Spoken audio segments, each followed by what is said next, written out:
Hello, everyone, and welcome to our 1 p.m. program. It's so great to see you all here. I'm just curious, how many people are here at the Creature Conservancy for the first time ever? Oh my gosh, incredible. Welcome to all our newcomers and welcome to our returners. It's great to see you again. And this month is Rescued Animals Month. So if you haven't been here before, we do change our theme every single month. We have different animals on stage to show you. And this month, our collection is a bit eclectic, but they are united by all having a unique story of how they came to be here. But next month, we are going to have our Boreal Animal Month. So Danny the Clouded Leopard will be on stage. One of our sloths will be on stage. It's a very exciting month, so I hope you do come back for that. And if you do want to come back, if you enjoyed your visit, we do have memberships available in the gift shop. If you decide to get one today, you can get your daily admission refunded. And there's so many great things to having a membership. You can, of course, come to open hours whenever you'd like. We do have a first and third Fridays event. That's adults only. It's an exclusive look at all the animals that are on stage that month. And you get to go to that for free if you have a membership. And also, you get discounts in the gift shop. You get advance notice on all of our events. And we are always having something happening. Cookie decorating and paint nights. Coming up next month, we have snake yoga. So if you enjoy snakes and finding your zen, you can go to that. And also, as next month is Pride Month, we do have our Pride event called Born This Way. This is one of my favorite events of the year. It is 21 plus. We do have some human performers, and we have some animals that will be coming on stage as well for that event. And then, if any of your kids are interested, we do have very limited space in a few of our summer camps left. And we are also accepting some donations. If you've ever interacted with a summer camp, you know they go through camp supplies like crazy. So especially if you're a returner, maybe looking in your recycling bin before you come next time, we're looking for plastic bottles, we're looking for toilet paper rolls, things to help make enrichment for the animals that the campers will be doing. And then finally, if you have been walking around, if you've fallen in love with any of our creatures and you'd like to help support them, we have our Adopt a Creature program. You can symbolically adopt one of the animals. You can support their enrichment, their enclosure, their training, and there are different tiers to this as well. So it could be a great gift for an animal lover in your life too. And please, please, you guys take the best photos in the world, and we really want to see them. We are all over social media, so if you post those photos and you tag us at the Creature Conservancy, then we do get to see those photos at the end of the day. And please feel free to take as many photos and videos as you'd like during this program. I just ask that you don't use flash while the animals are on stage.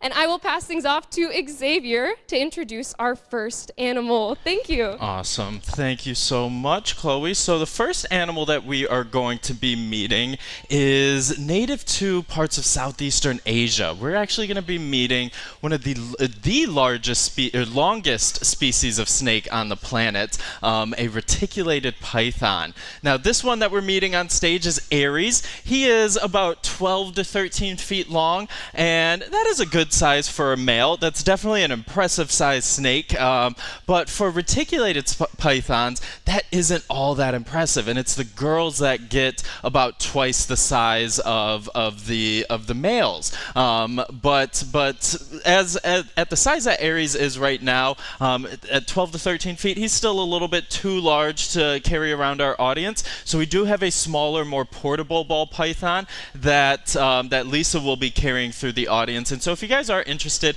and want to see what a python feels like, you guys can gently take 2 fingers and touch towards the tail of the snake. But like I was saying, reticulated pythons can get to incredible lengths, almost twice the length that Aries is right here.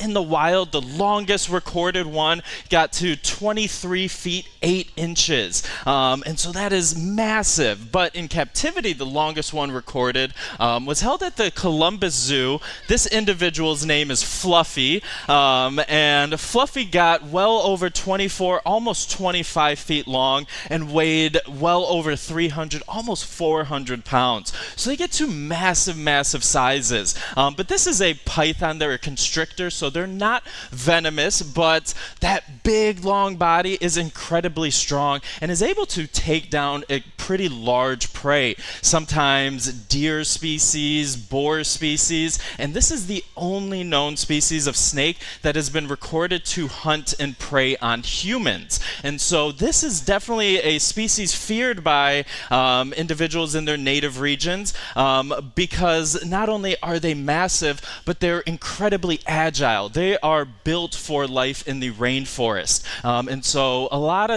of big snakes like to spend most of their life on the ground.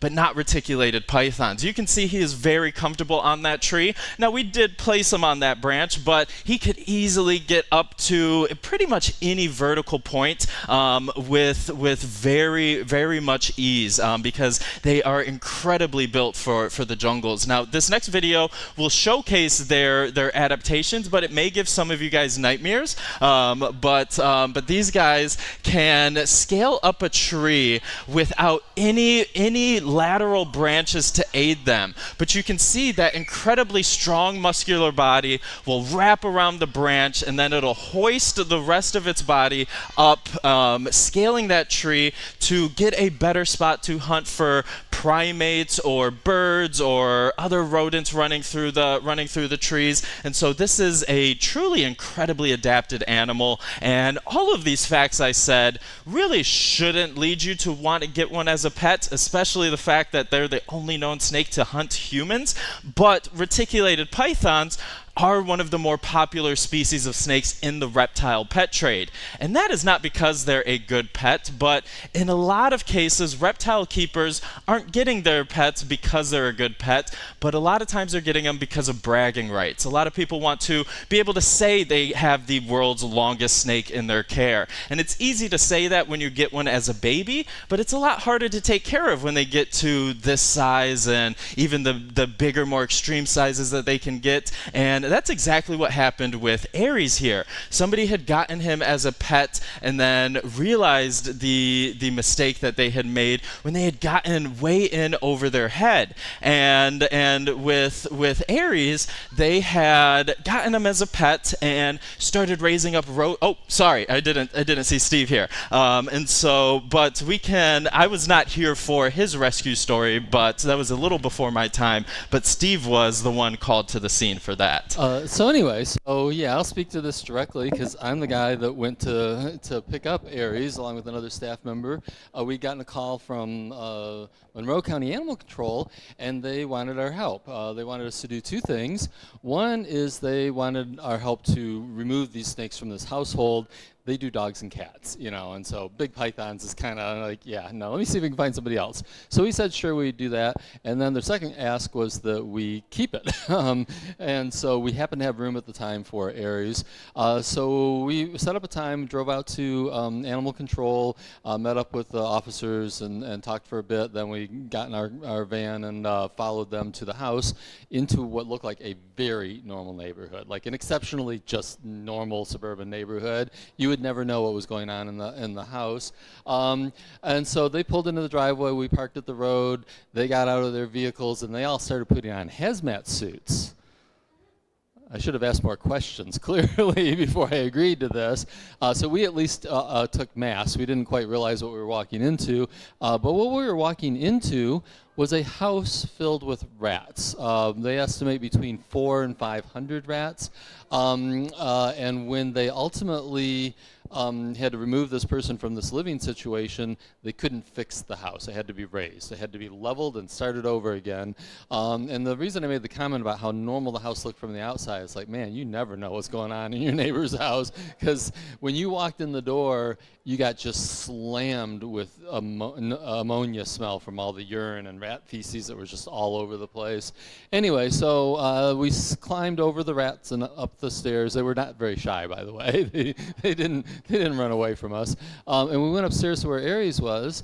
Aries at the time was about 6 or 7 feet long, and he was in what I think was a 20-gallon aquarium, which is about this long, about this wide, about that tall. He had no way to ever stretch out or move around much. And what was really bizarre is that the tank was not only incredibly small for a snake that size, but it was filled mostly with bricks. I don't know, this person wasn't there in the house. I don't understand the thinking behind the fact that they would fill the tank up with bricks as well. I do understand the lower left picture of them chaining up the tank. Had to kind of be torture for this poor snake because there were rats running all over the place, probably running across that tank all the time, that the snake, I'm sure, wanted to eat but couldn't get to. So anyway, the message here is not that we don't think you should have a pet snake, but choose better than this. You don't need the longest pet snake in the world. The little ball python that came around, that's a fully grown. They're like 3 to 5 feet long at most. Corn snakes are incredibly beautiful snakes and super friendly. There are many good choices of pet snakes. I would not call Aries a good choice of a pet snake for sure. By the way, this is our little retic. Some of you may have seen our big retic, Cuddles, over in the next building over there where the monitor lizards are. Yeah, this is entertaining. You didn't know if we would have served popcorn, it'd be like dinner and a show, right? Okay, any questions about Aries before I turn it back over to Xavier for the next guy? You good? Yeah. The scales is a way of protecting their bodies. We have skin covering our bodies, but you know what? Our fingernails are made of the same material as those scales, and it's kind of like their whole body's just covered with a whole bunch of fingernails that lay over each other. So it just protects their body. Helps them to camouflage, too. They're pretty hard to see in the wild. So, did you have a question? We don't know how old Aries is. He was not that big when we got him, about 7 feet. So potentially he was only 2 or 3 years old at that time. We've had him a few years. With these rescues, unfortunately, we often don't get a lot of information like that. I'm going to turn it back over to Xavier to talk about our next animal. Awesome. Thank you, Steve. So the next animal that we are going to be meeting is very popular. Kids may not, or your parents may not know exactly what this animal is, but the kids definitely do. We're going to be meeting some of our axolotls. We're going to be meeting Confetti and Splash. But axolotls have truly become one of the most popular animals in pop culture, whether it is through Minecraft or the mini stuffed animals that are being sold and are sold at our gift shop. But then their presence in pop culture through social media and memes and all of that has really made this animal one of the biggest animals in pop culture. But looking at them on stage, those are fully grown axolotls. They're not very big in size. But thankfully we do have a great camera. We may need to get a towel to wipe off the condensation because axolotls do like really, really chilly water. But these guys, as we get a closer look at them, you still may be wondering, what is that creature? Because it looks like something out of a sci-fi movie, like a weird Star Wars character. But in reality, these creatures are salamanders. They're just a species of salamander. But they don't look like the other salamanders that you may see out in the wild underneath rocks or logs. But that's because salamanders, just like frogs and toads, they are amphibians, and almost every amphibian will go through metamorphosis. And this is essentially like the tadpole version of a salamander. Most every salamanders start off in this phase living underwater, and those weird things coming off of their head are actually their external gills, and so that's how they breathe underwater, just like a fish does. But then most salamanders only stay in this phase for a couple of months or just about a year before they metamorphosize and turn into their adult versions. But what is needed for metamorphosis is a very special chemical called iodine.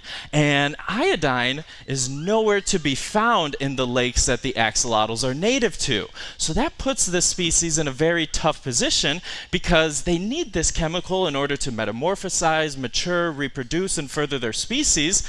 But that's no problem for them. They have it all figured out. Axolotls have figured out a way to mature and reproduce without having to worry about going through metamorphosis. So it's almost like they've figured out a way to stay a kid their entire life. They don't have to worry about debt, mortgage, taxes, loans, any of that boring stuff. They can stay underwater just enjoying their juvenile form their entire life.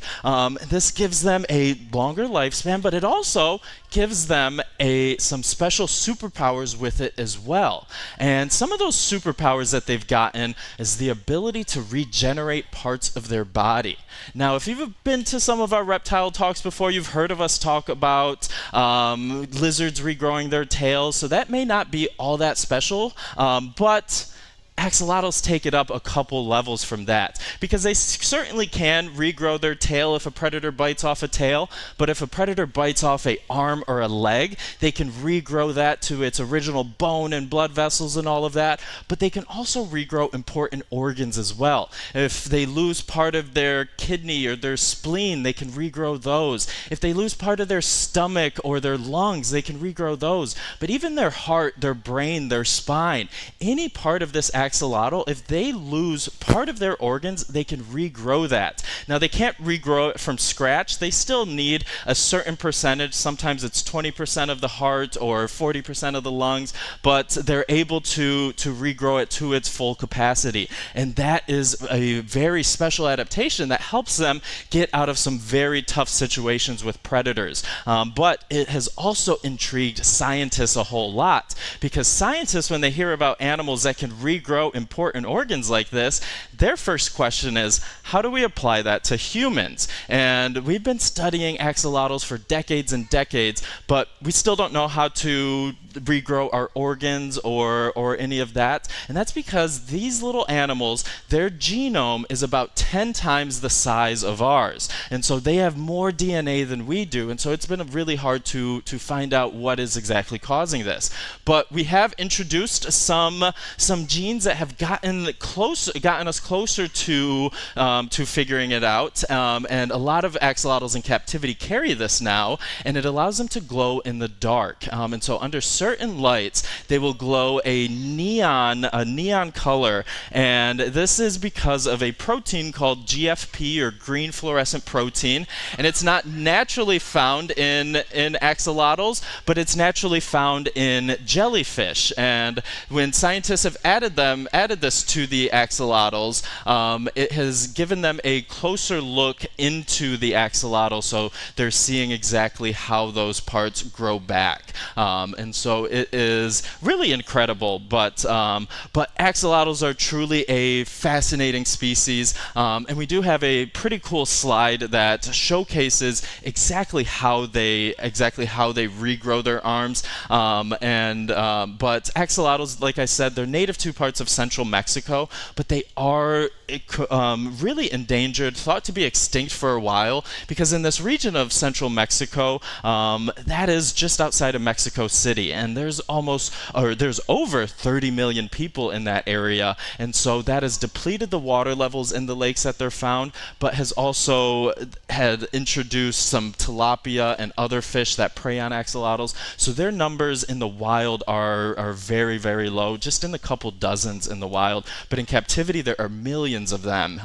And that's how there is so much research done on axolotls, and how they're able to find videos like this of them regrowing their arms. And this one definitely is sped up, but on a young axolotl like the one in the video, that may happen in just a matter of a day or two. It is incredibly quick, a lot faster than even other forms of animal regeneration. That does slow down as the axolotls age. These guys are about 3 years old and would take weeks to regenerate an arm, but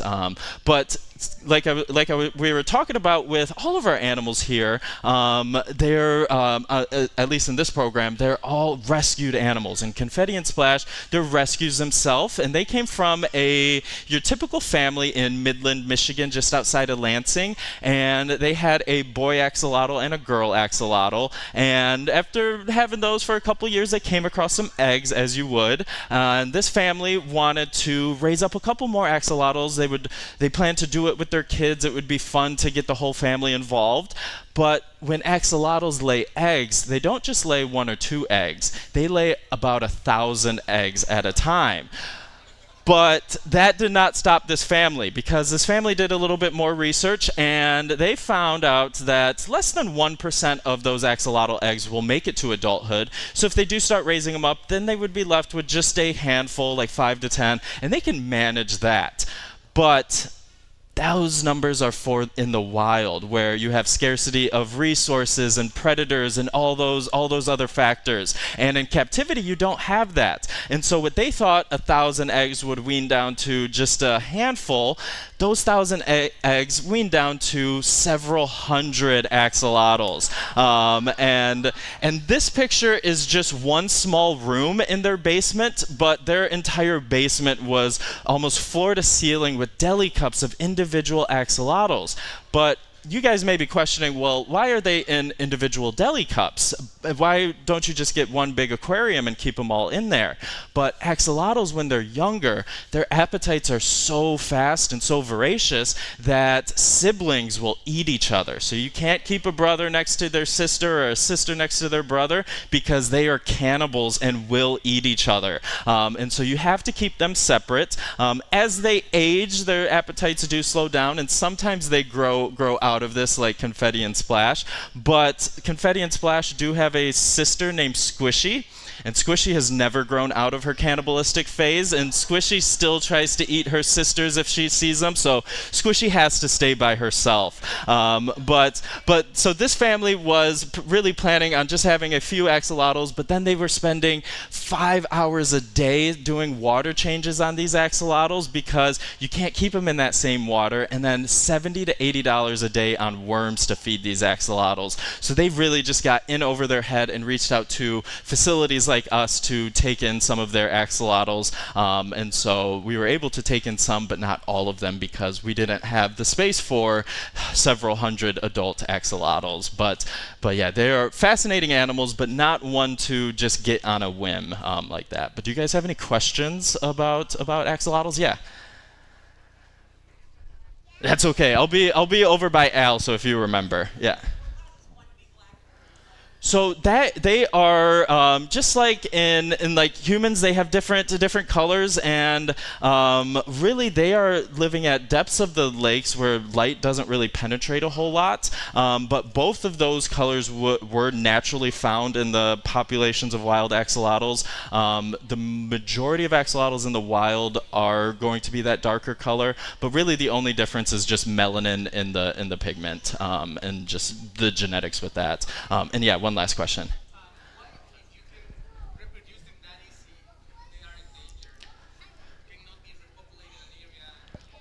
Yeah, so there are efforts on reintroducing them. The problems that have affected their wild population was the introduction of tilapia that has just preyed upon the axolotls, and the depletion of the water levels, which has caused the level where they're at the bottom of the lake to raise in temperature and more light to seep through. So it just has affected that. But there are a lot of efforts on reintroducing them. So hopefully there will be a more stable population in the next few decades.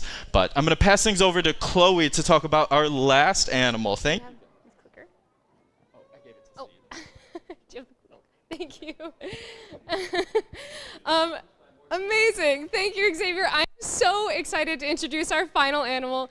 You've definitely heard of this animal before. They are stars in our mythology, in our constellations, and especially in our bedtime stories. You may have heard of them maybe blowing down the houses of little pigs or dressing up in grandma's clothes. We are bringing a wolf on stage today. And wolves, because they're in so many stories from all over the world, is because there are wolves from all over the world. We know they're in the US and Canada, but they're also all over Europe and Asia. And so there's so many different subspecies of wolf, and they come in quite a few colors. Black and slate gray and white, and a classic kind of timber wolf color, which is exactly what Harry is. And so this is the only time you'll see a wolf eating a man's face. So Harry is with Steve up front, and that is our wolf dog hybrid, and right behind him is Sally. And Sally is just a dog, but she's his emotional support dog, so she makes him feel comfortable on stage. And I know Harry is incredibly adorable, and I love hearing your reactions. And honestly, this is a more recent kind of feeling about wolves. People haven't always felt this way about wolves. Really recent history, a lot of people did not like wolves. And, there's a good reason for that. They are carnivores, they are predators, and they like to eat medium to large-sized hoofed animals, and people love to raise medium to large-sized hoofed animals, sheep and goats and cows. And so when wolves are in those areas, the ranchers are so afraid that these wolves might kill their livestock. And so historically, people have killed wolves, shot them, and poisoned them. And it got so bad to the point where in places where there had been a huge population of wolves, suddenly there were absolutely none. And this did happen in the United States. It happened in Yellowstone National Park. There was a really robust population of wolves, and then suddenly, none at all. And it's easy to understand conceptually. Wolves are important. Most people have seen a food web. They are the top of the food chain. They're the apex predator. They are the only animal that's preying on those really big herbivores like the moose and the elk and the bison. And if you take away that predator, then those populations get out of control. They start to eat all of the grasses and leaves and bushes, and then there's nowhere for the rodents to be, nowhere for the insects to be. The birds start to disappear, and everything gets so thrown out of balance. And it's one thing to kind of see a diagram, but it's another thing to see it in real life. This is a picture from Yellowstone in 2005 when there have been no wolves for quite a while. And you can see along the riverbanks there were maybe some scraggly bushes, a little bit of grass, but there's pretty much no trees at all, no big foliage. And that's because these herbivores, the elk, had just been grazing everything unchecked. And it started to be that there was nothing to hold on to the dirt on the side of the rivers. It started to erode in. The river started to slow down, change direction. The fish started dying. The birds stopped coming. And biologists came in and said, we messed up. We need wolves here. They're so important. And even though people were seeing these huge changes, it was a really hard sell to to ask to introduce wolves back. Because people weren't seeing this side of wolves. They weren't seeing them be so charming. And so people were still really, really afraid of them. But with a lot of convincing, they were able to convince them to release wolves back into the wild. And less than 20 years later, this is that same section of Yellowstone. People weren't going out. They weren't planting trees and bushes. It was just restoring the natural balance. And this is one tiny section, but this was happening all over the park. It was being reforested just by bringing these wolves back. And when we did that, we had such a cool opportunity. Now, I'm going to ask you a question, and I know this is a very biased audience, but before you came here, before you saw how adorable Harry is, who here thought wolves were cool? Generally, yeah, absolutely. And this is a mindset across people that is changing, and there's a really good reason for that. When we released wolves back, we were able to do so with radio collars. We were able to set up trail cameras and see kind of the full stories of what wolves were and what they did and how they interacted. And we built this bigger story of who they were. Before, we were just getting a tiny little slice, seeing a lot of the bad parts, and we started to build up that big bad wolf narrative. Clearly a vicious predator on stage right now. But after doing this, after having these trail cameras, we saw so much more.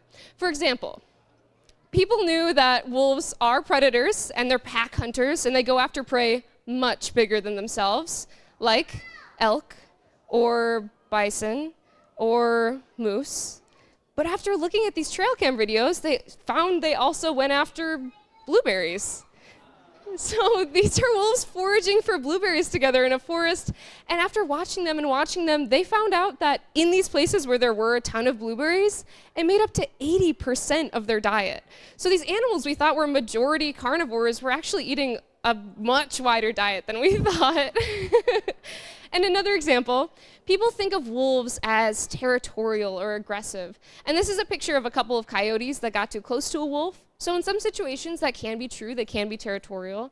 But after watching them, they found how special their social interactions are, how important they are to those wolves.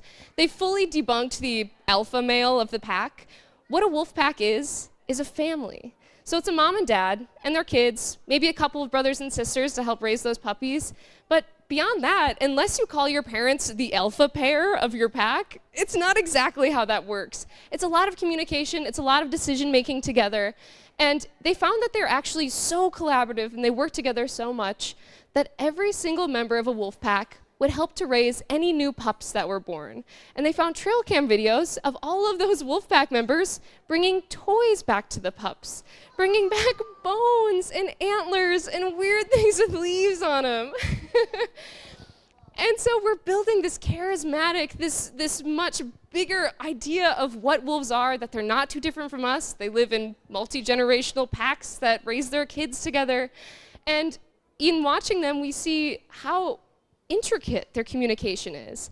Harry, when he came on stage, maybe he had a couple of excited whines because Steve is his favorite person. But other than that, he hasn't made pretty much any noise. I've never heard Harry bark before. I hear Sally bark all the time. As a Husky Malamute mix, she is loud. But Harry, a lot of his communication is facial. It's a lot of body language and expressions and how far his ears are forward or back, if his tail is up or down, if his body is tense.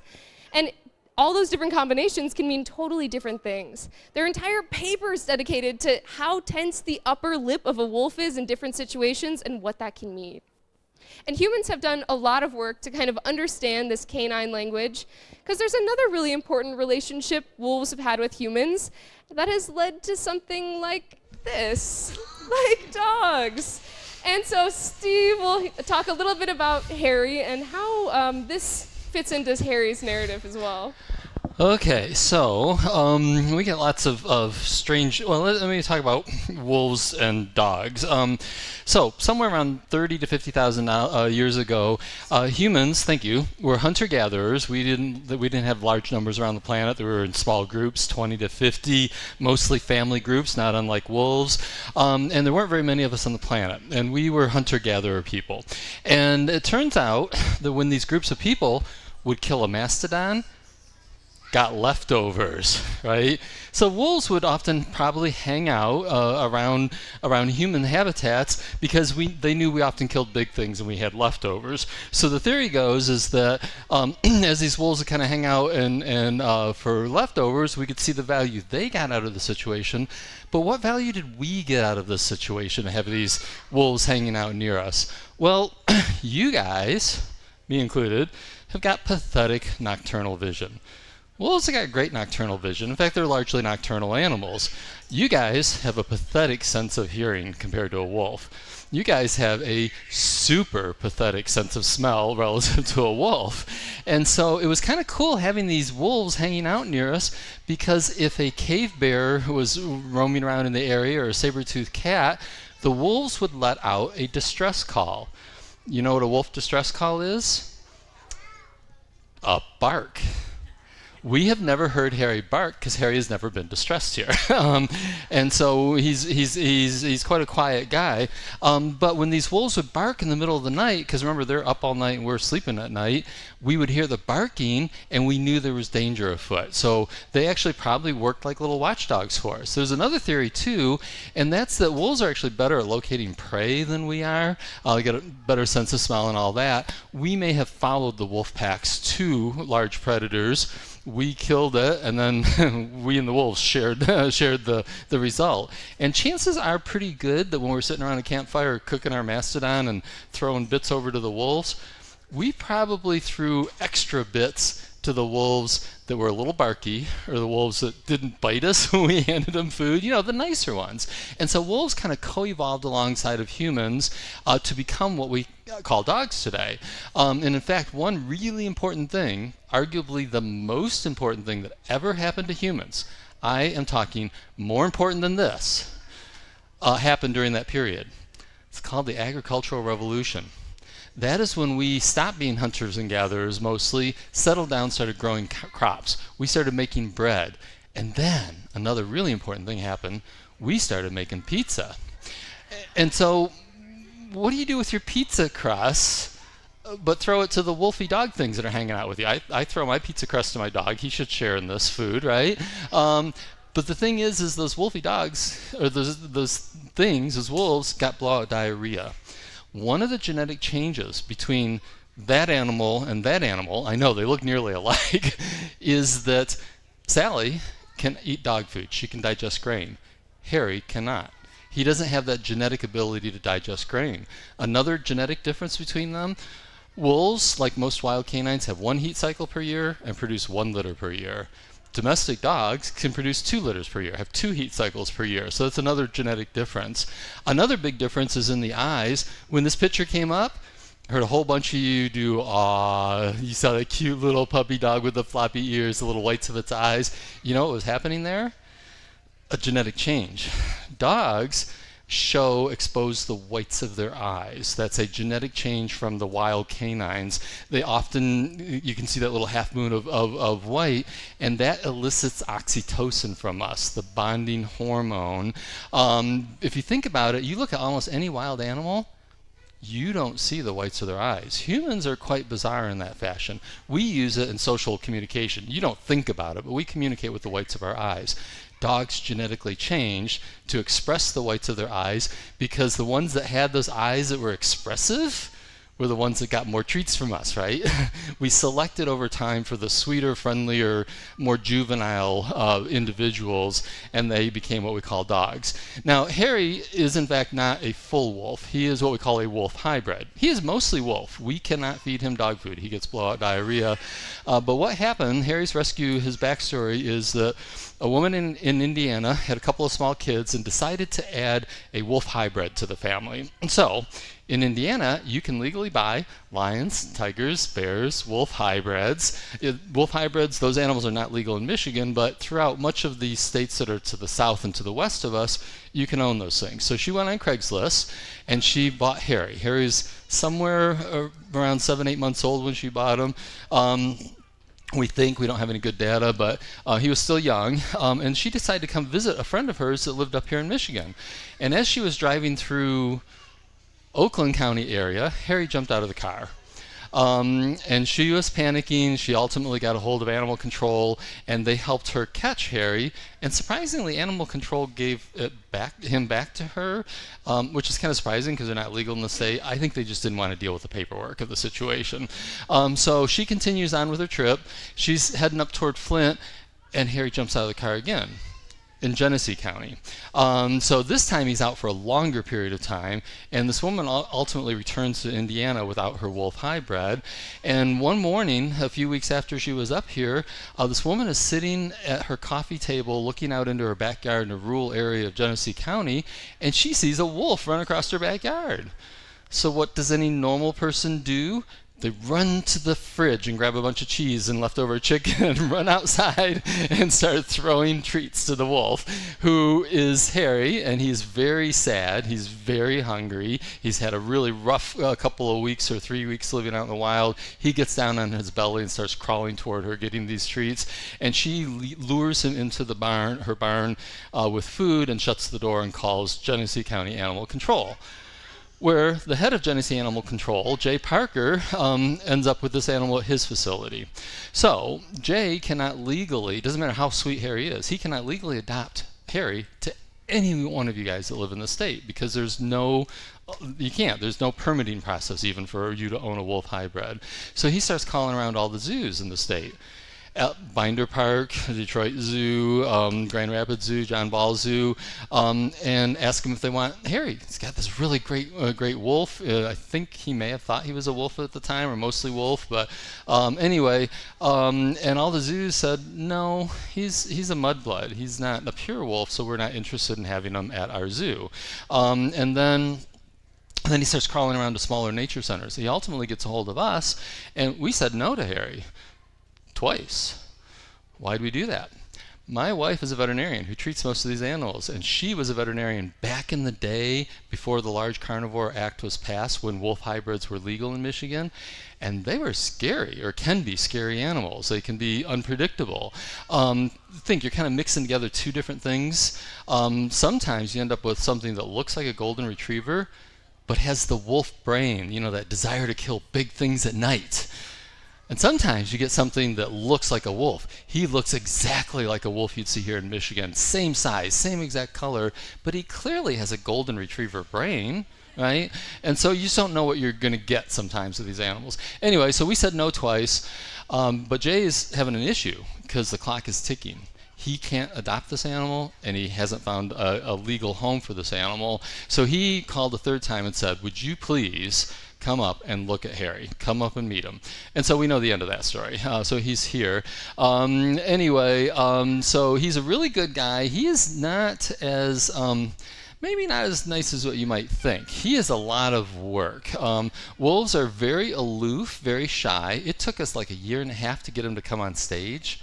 And I'm not talking publicly. I'm talking just to come in the building and be comfortable. The wolves are very wary, very shy animals. He was terrified of stepping through thresholds.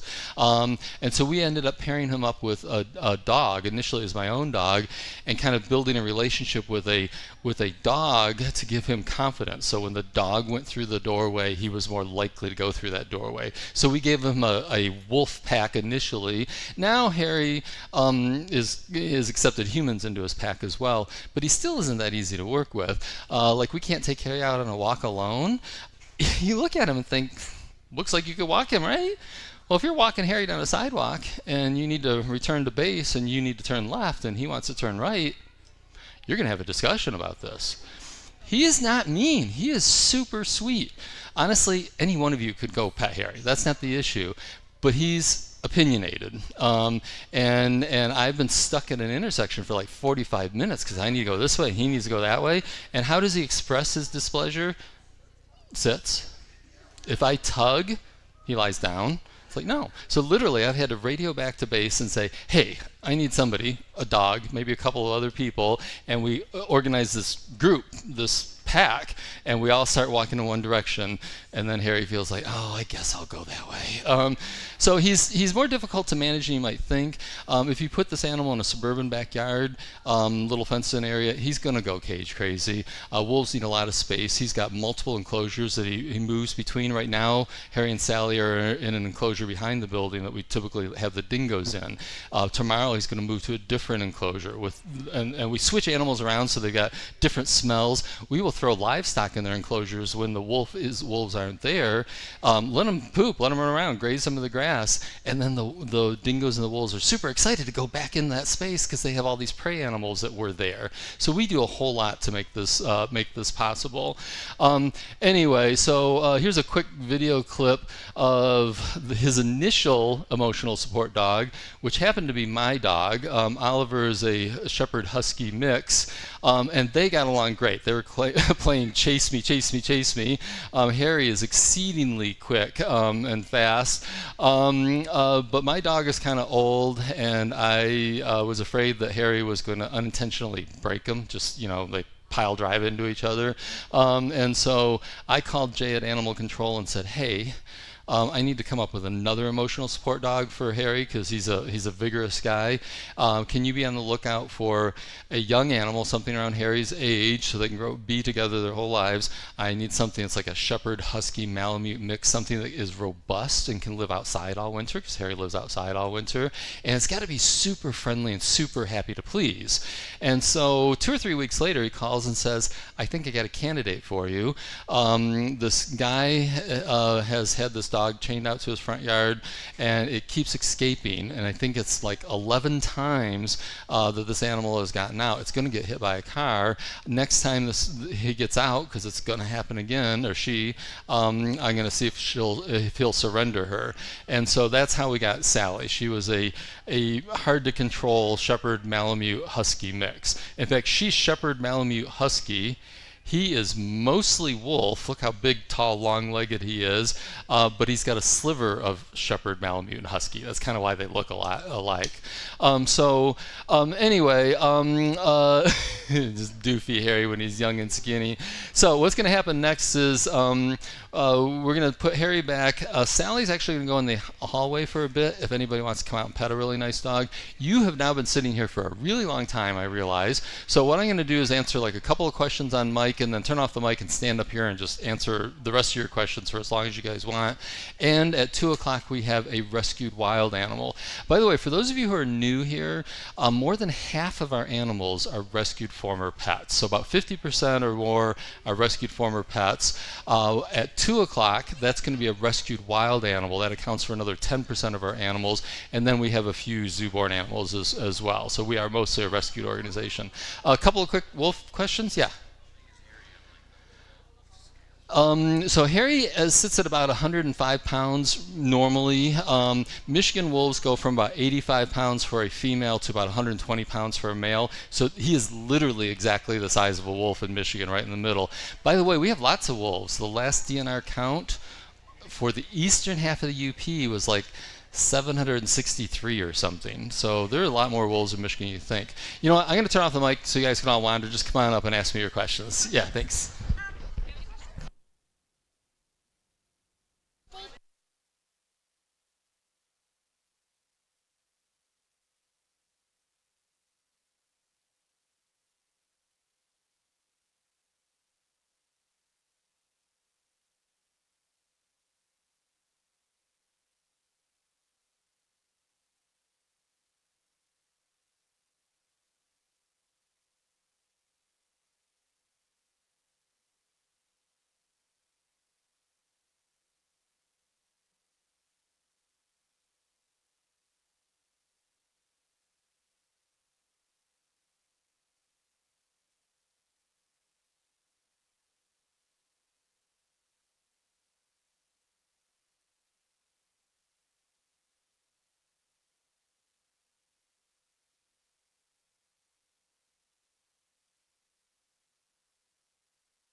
Hello, everyone, and welcome to our 2 p.m. program. This is a bit of a shorter program than our 1 p.m. It is a creature feature where we have one animal on stage we really want to highlight for the month, and he's making his way around to his entrance point. But we have an animal that maybe has a bit of a spooky reputation that hovers around when death is near. We have a vulture on stage, and not just any vulture, we have a black vulture on stage. We see a lot of turkey vultures around here. Black vultures are also in the US, more southern, but in their summertime where it's a little bit warmer, you can see them kind of fly up here, and they're always hanging out around turkey vultures. So if you look up and you're wondering if you're seeing a black vulture or a turkey vulture, the black vultures have a full black head, almost entirely black body, just little gray tips to their wings. And then turkey vultures have that classic red head and a much bigger strip of white underneath their wings too. And the bird on stage, oh my goodness, he's a little bit wet. It looks like he just took a bath. And this is Joker. And you're looking at a raptor. So when you think of a raptor or a bird of prey, you're probably thinking eagle, owl, falcon, hawk. And so this bird looks a little bit different. But usually there are 3 things that unite raptors. They have those sharp beaks and talons, and they eat meat. And yeah, vultures do those things, but it gets a little bit messy if those are the only ways you define what a raptor is, because if you look at some other birds, like a turkey on the wrong day, you might think that that's a vulture too. But there's one other thing that really unites them, and all birds of prey are descended from these predatory ground-dwelling birds. Most likely, you know the terror bird. So we are looking at our very own terror bird. But again, vultures are different. They're pretty unconventional. They don't hunt their food. They don't have powerful beaks or talons. They order their food pre-dead, which, me too, I guess. But their most challenging thing in getting a meal is actually going to be finding it. It's not going to be catching it. And so what they do is they take advantage of the warm air that rises up from the ground into the sky thousands of feet. So they'll do this thing called kettling, where you can see hundreds of vultures at a time on a nice warm day, and they circle up in the sky, and black vultures have an amazing sense of eyesight. And so when they're up, thousands, tens of thousands of feet, they can see all the way to the ground. They're scanning the entire horizon for tiny little changes that might indicate there could be a meal around. But they do hang around turkey vultures because turkey vultures have an amazing sense of smell. And so anything they might not be able to see, the turkey vulture will smell it and kind of lead them to that next meal. Once they do find there might be something, they dive down way faster than I would have thought, all the way those thousands of feet to that carcass. And this is a social bird, so you will see black vultures in these big groups, 50 birds or more, and they're roosting together, they're flying together, and they're feasting together. And I do want to say, this is not like a brainless zombie that's going after dead things. This is a really intelligent animal. They are so much smarter than we give them credit for. Scientists are just starting to kind of crack how smart vultures are. There's this really cool test that's called the string pull test. So what happens here is there's a perch with a string, and there's a tiny treat at the very end. And they're trying to test, can that bird understand it needs to pick up part of that string, hold it in its foot, pick up another piece of string, and then finally get that treat. So it's a multi-step process, it's a lot of motor control, and it kind of is testing the intelligence of being able to figure it out. And they did it with vultures, but vultures did it a little bit differently. So this is a turkey vulture doing this test here, but you can see they started trying it in the way that we expected. Started to pick it up with that beak, hold it in the foot, but the thing about vultures is they're not made for gripping prey. They have flat feet, they walk a lot, and so that string actually kept slipping out of its talons. And so after trying this a couple more times, the vulture figured out a different way to do it. Instead of picking up and grabbing it, it figured out it could slurp up that string like a spaghetti noodle to get to the piece of meat at the end. It slurped it up, spit out that string, and then ate that treat. You can really see it in this last one here. And I think this is so cool. This is so much cooler than if they did it the way that we expected the first time. They tried it, they figured out it didn't work, and there's a better way. So you're just watching problem solving in real time. And there's this intelligence that's shown across all different species of vultures. The Egyptian vulture lives in the same place that ostriches live. Ostriches lay these huge eggs that have an incredibly thick shell. And the Egyptian vulture found that if it took a really big rock and then smacked it down on that ostrich egg, it was able to crack it open so it could start eating. And so this is an animal using tools, problem solving. And black vultures, like Joker, have another thing that they do. They have found a way to make a symbiotic relationship with a different species of bird. And I just want to say this is so weird in the animal world. You'll see birds in mammals, you'll see birds in reptiles, but two different species of birds preening each other's feathers is really strange. But what biologists think is that vultures don't really have a voice box, or the one that they do have is kind of stretched out a little bit weird.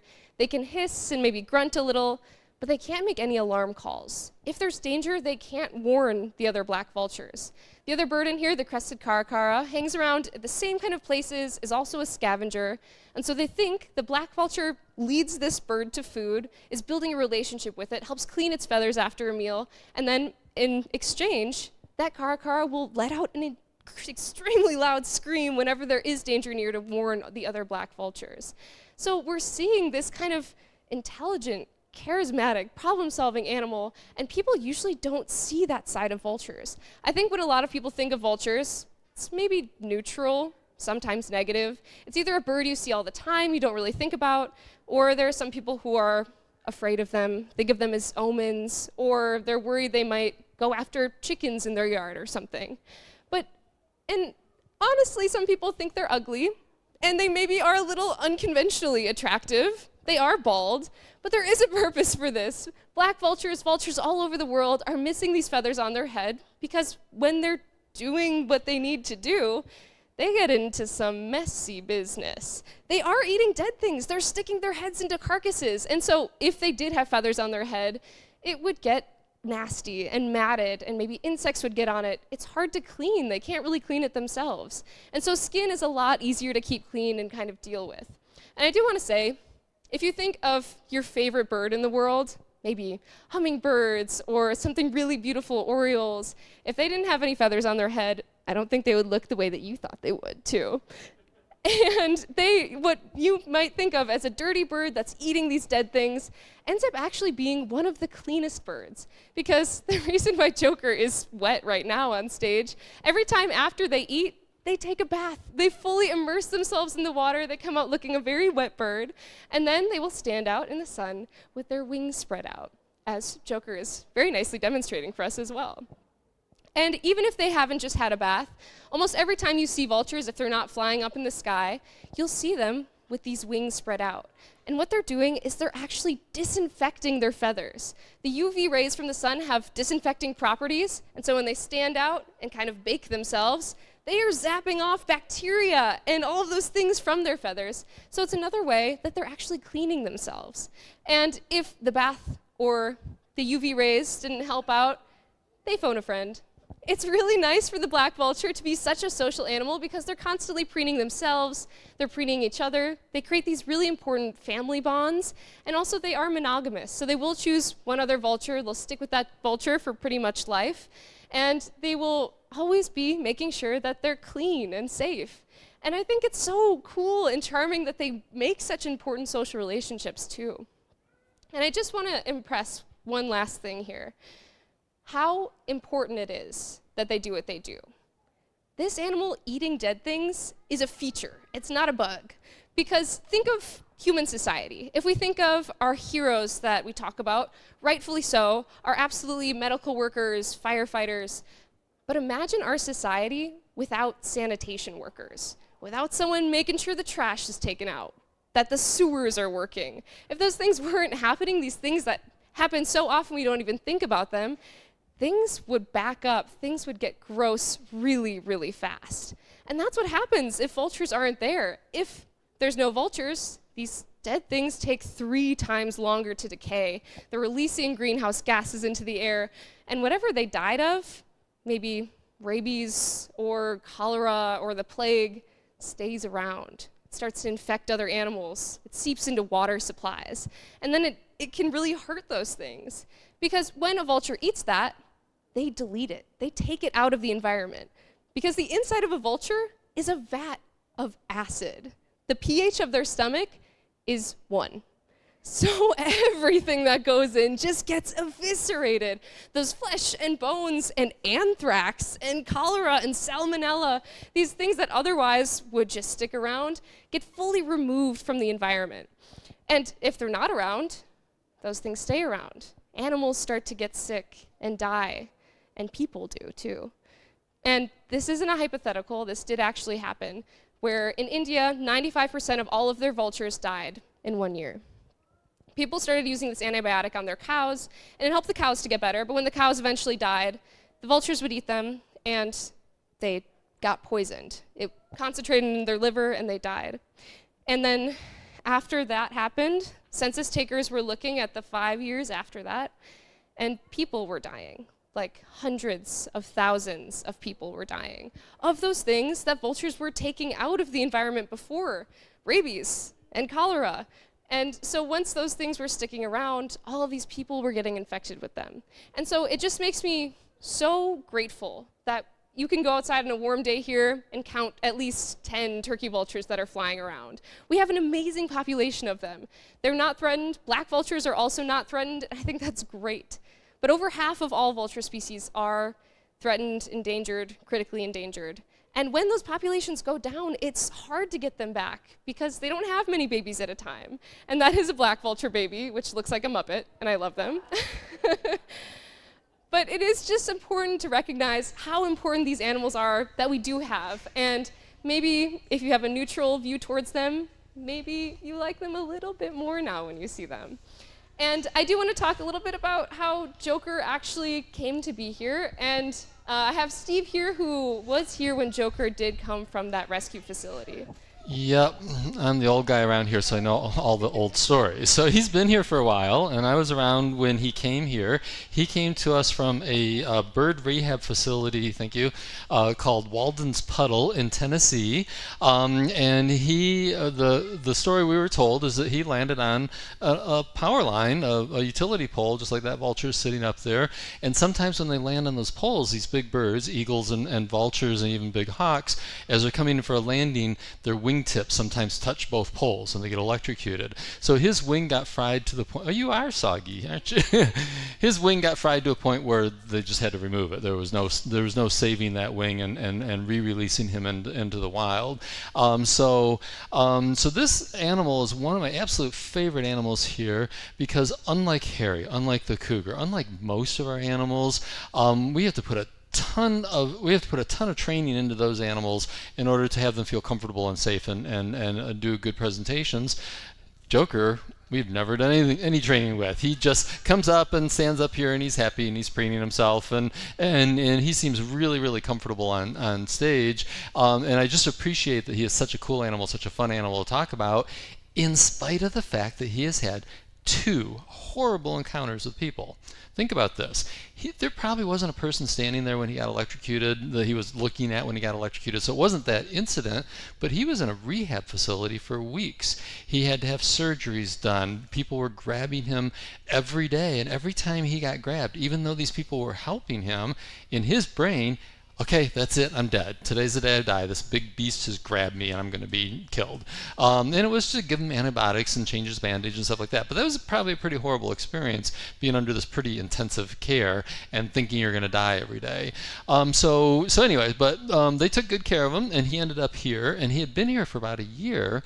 And when it was time to do annual stuff, we regularly check all the animals, even if they're not showing any signs of any problems. So when we do that with these wild animals, we often will anesthetize them. There's no point in him being awake while we're drawing blood and trimming his nails and trimming his beak and all that kind of stuff. So we just knock him out and do our stuff. And we try to do everything all at once while they're knocked out. And so one of the things we'll often do is take x-rays, just even a baseline x-ray, to just see if there's anything going on inside, right? So we took an x-ray of him and found out that he was also shot prior to the electrocution incident. See that little white dot up near the the gloves. You can see at the top there. He's got a bullet in his left shoulder. It is still there. It was just in a position that the veterinarian didn't feel like they could safely remove it. So he's still got it in there. And I think it's just amazing that this guy who's had pretty bad interactions with humans is so okay and is just happy to stay out on stage. In fact, we usually leave him out stage between the 2 and 3 o'clock program because I think he likes a little vacation from the other vultures that he lives with. He likes a little you me time like I used to give our individual kids. He's just such a relaxed, cool guy. So we really do need to appreciate it. I mean, it's a pretty stark statement that Chloe brought up. 500,000 people died because the vultures disappeared in India. I mean, we got to think about these kind of impacts. Anyway, so anybody have any questions about vultures? Anything you'd like to know about Joker or any of the other vultures? No? Okay, our next presentation is actually just a repeat of this program. What we're trying to do, if you guys haven't already figured it out, is our 1 o'clock and our 4 o'clock program are the same, and our 2 and 3 are the same. What we're hoping you guys do is show up for the 1 and 2, and then if you guys leave, we make a little more parking space for people coming in for the 3 and 4. So that's why we have the schedule arranged this way. But this is a really fun month to get a chance for us to talk about all the rescued animals we have. Next month is pretty cool because Danny the clouded leopard will be up on stage, and that's a pretty impressive animal to see. Thanks for coming and supporting the Creature Conservancy. Hopefully we'll see you again next month. Thanks. Thanks.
Hello, everyone. Welcome to our 3 p.m. program.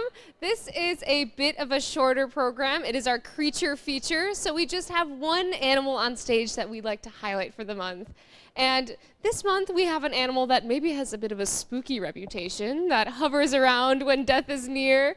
We have Joker, who is our black vulture on stage, and he's been hanging out up here between programs because he's been really enjoying these nice warm lights on the stage. And black vultures are a vulture from the southern United States, Central America, South America. So we don't usually see them up here up this high in Michigan, but they can sometimes during migration season be seen around turkey vultures, which we have a lot of here. So if you're looking up and you're wondering if it's a turkey vulture or a black vulture, the black vultures have that really classic black head, totally black body, just gray tips to their wings, and turkey vultures have a red head and a lot of white underneath them too. And you are looking at a raptor, a bird of prey. But usually when people see a bird of prey, you think of a hawk or a falcon or an eagle, and vultures are a little bit different. Usually the 3 things that unite raptors are that they have that hooked beak, they have sharp talons, and they eat meat, which vultures do those things. But they're not the only birds that do those things, so it gets a little bit messy if that's the only way you talk about raptors. Because if you look at like a turkey on the wrong day, you might think that that's a raptor too. So more specifically, all raptors, all birds of prey, came from these ground-dwelling predatory birds, most well known as the terror bird. So we are looking at our very own terror bird on stage. But Joker and vultures in general are a little bit different. They don't hunt their prey. They order their food pre-dead, which me too. And so their biggest challenge is actually going to be finding their food, not catching it or hunting it. And so vultures, on a nice warm day, you can see hundreds up in the sky. They're taking advantage of this warm air that's rising up from the ground and kind of careening them up thousands of feet up into the air. And black vultures have an incredible sense of eyesight. So when they're up there, they can see all the way to the ground. They can scan the entire horizon. They're looking for tiny little changes to see if there might be a meal down those thousands of feet. And they also will be hanging around turkey vultures because turkey vultures have a beautiful sense of smell, probably the best in the entire animal world. And so what they can't see, they'll assume maybe the turkey vulture can smell and will kind of lead them to their next meal. So once they do spot something, they will dive down way faster than I ever thought they could, down those thousands of feet to their next meal. And this is a social bird too, so black vultures will be seen in groups of 50 or more. They'll be roosting together and flying together and feasting together. And I just want to say this is not like a brainless zombie that's eating dead things. This is a really smart animal. They are way more intelligent than we give them credit for. And scientists are just kind of starting to unravel this and figure out how smart they are. There's this one really cool test that's called the string pull test. They do this with a few different birds, ravens and parrots, and it's testing there is a string attached to a perch with a tiny treat at the end. And they're seeing, can that bird understand? It needs to pick up part of that string with its beak, hold it in its foot, pick up another piece of string, hold that in its foot, and then finally get to the treat. It's a multi-step process. It's kind of this more complex puzzle to see if they can figure that out. And they did this with vultures, but the vultures did it a little bit differently. So this is a turkey vulture that was doing this test here. And initially when they started by doing it the way we expected them to. So you can see he's picking it up with his beak. He's trying to grab it in those talons. But the thing with vultures is they don't have feet that are made for grabbing and catching things. They have really flat feet. So that string actually kept slipping out of his talons. And so after a couple of times of trying this, the bird's kind of realizing, I need to do something different. And so he found he can slurp up that string like a spaghetti noodle to get to the treat at the end. And you can really see it in this last trial that they did. And it's really just fascinating. I think this is so much cooler than if they did it the way we expected them to. Because you're watching problem solving in real time. They tried it the way that maybe it seemed like the easiest way, figured out it just didn't work with their body, so they tried something totally different and kind of weird that did work for them. And this kind of intelligence is seen across vulture species. For example, the Egyptian vulture lives in the same place that ostriches live, and ostriches lay eggs that are really big, but their shell is super hard, so you can't just peck through it. And so they found that if they lifted a really big rock and then slammed it down on this ostrich egg. It can crack that shell and they can eat the insides. So this is a bird that's problem solving, that's using tools. And black vultures specifically, they have another thing that shows that they are really quite intelligent, and that's that they formed a symbiotic relationship with a different bird species. And this is something that's never really seen in the animal world. You'll see birds and mammals and birds and reptiles, but birds with another species of bird preening each other is really strange. And so biologists have this theory that vultures don't really have a voice box. The one that they do have is kind of stretched out and different, so they can hiss and they can grunt, but they can't let out any alarm calls. But this crested caracara, which is this bird that lives in the same area, it's also a scavenger, it's hanging around, has an incredibly loud call. And so they kind of start to build this relationship. They start to preen their feathers. After that animal eats and needs to stay clean, vulture will start to preen it, build that relationship. When that bird is around and there's danger, lets out that alarm call, lets all of the other black vultures know that there's something around. So I think it's so cool we're seeing this intelligent, problem-solving, gregarious bird, and people usually don't see that side of vultures. I feel like when people think of a vulture, it's maybe like a neutral to negative idea of them. It's either a bird you see all the time, so you just don't really think about it, or some people maybe are a little bit spooked by them. They think they're ominous, or some people are afraid they might catch their chickens or something. And, you know, they may not look like other birds we see. They're bald, which is a little bit weird. But I promise you, your favorite bird in the entire world, the orioles or the jays or the hummingbirds, if they didn't have any feathers on their head, I don't think they'd be as pretty as they are now. But this has a purpose. It's not just the black vultures. Vultures all over the world are missing some feathers from their head because when they're doing their work, they get into some messy business. They are eating dead things. They're sticking their heads inside of carcasses, and if they had feathers on their head, it would get matted. It might get covered in insects. It might dry on there where it's really hard to take care of that. Their beaks can't reach behind their head, and skin is just a lot easier to take care of there. But they are actually probably one of the cleanest birds. Even though people think they might be a dirty bird, they're, you know, stepping in those really nasty situations. After a black vulture has a meal, they take a bath. Pretty much every time. They find the nearest water source, completely submerge themselves, come out looking a very wet bird, which actually when Joker came on for the 2 p.m. program, he was sopping wet. So he had clearly just had a bath too. And they will dry out in the sun, put their feathers out, and even if that vulture hadn't just taken a bath, you're almost always going to see vultures in this position. If they're not flying up in the sky, they're perched on something and they have those wings out, because they're actually sanitizing their wings. The UV rays from the sun have these disinfecting properties, and so they sit out in the sun and they're disinfecting themselves. They're zapping off those bacteria that are on them. And so they're staying really clean. If those baths don't get everything, if that sun didn't get everything, they phone a friend. It's really nice for the black vulture to be so social because they're always preening themselves and they're preening each other. They have these really strong family bonds, and they're monogamous. So they choose one other vulture that they basically spend their lives with and create that really special relationship. And I do want to say how important it is that they do what they do. Vultures eating dead things is a feature, it's not a bug. Because if those vultures weren't around eating those things, those dead things would stick around for a lot longer. Like, think about human society. When we talk about our heroes of society, absolutely right, we have thinking of like medical workers and firefighters. But if we didn't have sanitation workers, if we didn't have people that were making sure the trash was taken out and the sewers were working, things would get really gross really fast. So it's kind of those unseen things that are making sure that everything keeps going that is so important. And that's what vultures are. They are the sanitation workers of the animal world. They're cleaning up after everyone. Because if there's not vultures around to eat something, it takes 3 times longer for that thing to decay. They're sitting around releasing greenhouse gases as they're decomposing, and whatever that animal died of, anthrax or cholera or rabies, sticks around, and it might infect other animals.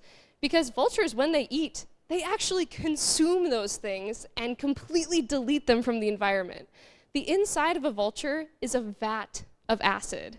The pH of their stomach is 1. So everything that goes in just gets eviscerated, the flesh and the bones and the bacteria. And so they are able to consume these things, salmonella and botulism, and then they don't have the chance to infect other animals. But again, if there's no vultures, animals start to get sick and die, and people start to die. And that's not a hypothetical. That actually did happen in India. In 1 year, 95% of all vultures died. The reason was people started using this antibiotic with their cows, and it helped the cows to get better. But then when the cows died and the vultures started eating the cows, it built up in their system and actually poisoned them. And so people didn't know that this would happen, but unfortunately, all of those vultures were dying. And in the next 5 years, people started dying, like hundreds of thousands of people. And census takers were baffled by this, but they started to look at the causes of death. And it were those things that vultures had been taking out of the environment: rabies and cholera, things that were getting into the water systems, or other animals would get infected and then bite a person. And so it just makes me so grateful when I walk outside on a warm day and I can count at least 10 turkey vultures that are in the sky outside. Because we have such a robust population of them, and it's so important that we do. And black vultures also aren't threatened. They're in the United States, they're in Central and South America, but over half of all vulture species are either threatened, endangered, critically endangered, and it's generally because of human things, maybe unintentional, maybe telephone wires or antibiotics, or people with bad attitudes where it is a little bit more intentional. But when those populations crash, it's really hard to rebuild them because they don't have many babies at a time, and that is a black vulture baby, which I think looks like a Muppet. They are so cute. But I do want to have Steve talk a little bit about Joker and how he came to be here, because he was a wild bird.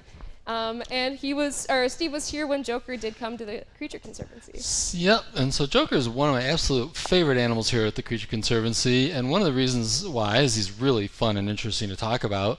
But the main reason why is that, unlike a lot of our other animals, if you stick around for the wolf program that'll be coming up next, that animal takes a lot of training. The leopards will be out next month. They take a lot of training. The cougar takes an enormous amount of training. Joker, we've never formally trained to do anything. We open up a crate and he walks in the crate. We shut the door. We put the crate on the bottom of the stage. He runs up on stage. He stands here. He preens himself. He's like so chill about everything. And what's really amazing, it's really amazing to me that he can have that attitude, because he has had 2 really uncomfortable encounters with humans. So he came to us from a place called Walden's Puddle. It was a bird rehab facility in Tennessee, and what happened is that he was looking for a place to land, and he landed on a telephone pole because he's a big bird. It's hard to fly into dense forest. We build these nice vertical poles outside. We put a nice horizontal perch on them, right? And so these big birds land on them, and these big birds, like the vultures and the eagles and larger owls and larger hawks, sometimes when they land, if they touch both poles of the electric line, they get electrocuted. So his wing was fried to the point where they couldn't save it. They had to just amputate it. Now, he probably didn't associate that event with a human, unless there's a human standing right there when it happened. But the thing is, you have to remember, he went to a rehab facility, and for weeks he was being grabbed and pilled with antibiotics. He was having surgeries done on him. He was having all this physical therapy and antibiotics and stuff. And every time he got grabbed, which I'm sure was several times a day, he probably thought, this is it. I'm dying. This big predator is captured me and I'm going to die. So that was all pretty horrible exposure to people, right? Those people were good people trying to help him, but he of course didn't quite understand that. So anyway, so we'd had Joker here for about a year, and we do a deep dive physical every year on all of the animals, even if they're not having any problems. And so it's time for Joker's first annual physical. And so with these wild animals, we tend to knock them out for these physicals. We don't just make him sleep. Well, he doesn't need to know he's getting his beak trimmed and his nails trimmed and getting vaccinated and blood drawn. Just knock him out. It's just way easier. So we knocked him out, and we did a full workup on him. And as part of that workup, we often take X-rays. And so we took an X-ray of Joker and found out that he prior to his electrocution was also shot by a person. If you look, there's the bird, the chicken legs there, up near my gloves near the top. I'm guessing I was holding them for this x-ray. There's that bright white spot up in his shoulder there, and there's a bullet, and it's still there. It was in a position where it was just not easy to remove, so he still has a bullet lodged in his shoulder. So here this guy is, who's really had 2 bad experiences with humans, and he is so chill. I'm not sure I'm that chill with people who have given me a hard time. I'm not sure I'm as chill as he is with bad people. I think he's a pretty amazing guy, and really fun to talk about. Did you by chance talk about defense mechanisms? I wasn't. No. Okay. So another quick story, and then we'll answer some vulture questions. I want you to think about how hard it is to be a vulture.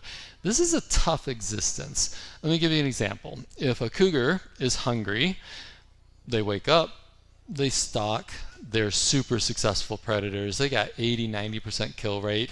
They wake up, they stalk, they succeed, and then they do what cats do, which is sleep for 3 days until they're hungry again. So cougars, that's their hunting style. Wolves, they're not that good at hunting. They have to get a whole group of their buddies together, devise a plan, go out and make several attempts, and then one of those attempts they'll get something, so they can make dinner happen.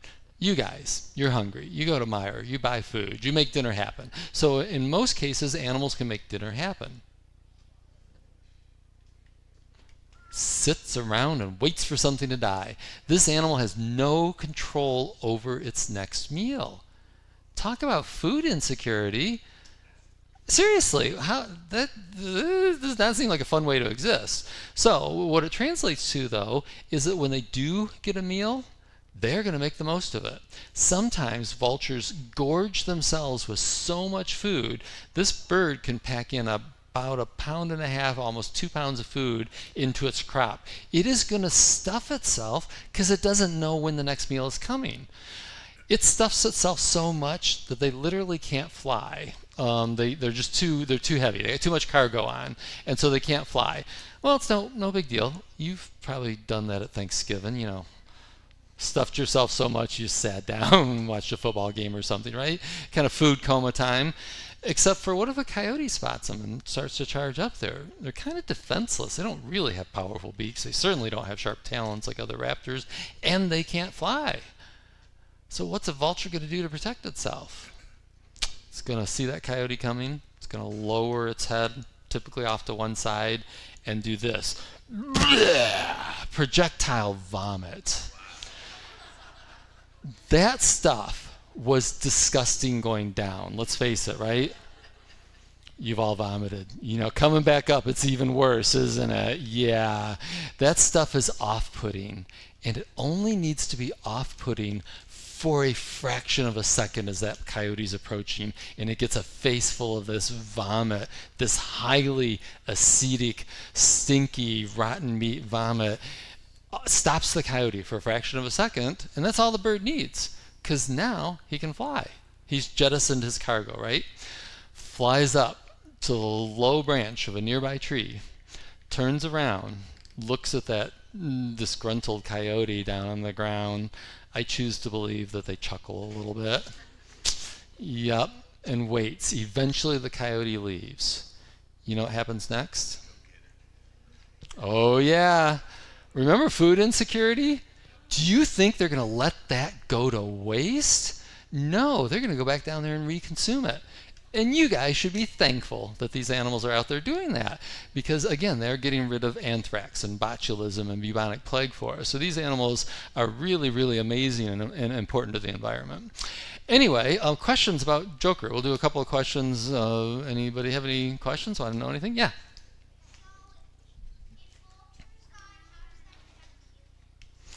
So what is happening is vultures are cleaning up the environment. And if those animals, and it's not just vultures, by the way, you need to be thinking possums and raccoons and there are a lot of scavenger animals out there, crows, ravens. They're getting rid of diseases in the environment, and those diseases sometimes affect people and kill people. So just in India, literally 500,000 people died because their vultures died. That's serious impact that we don't think about. Yeah.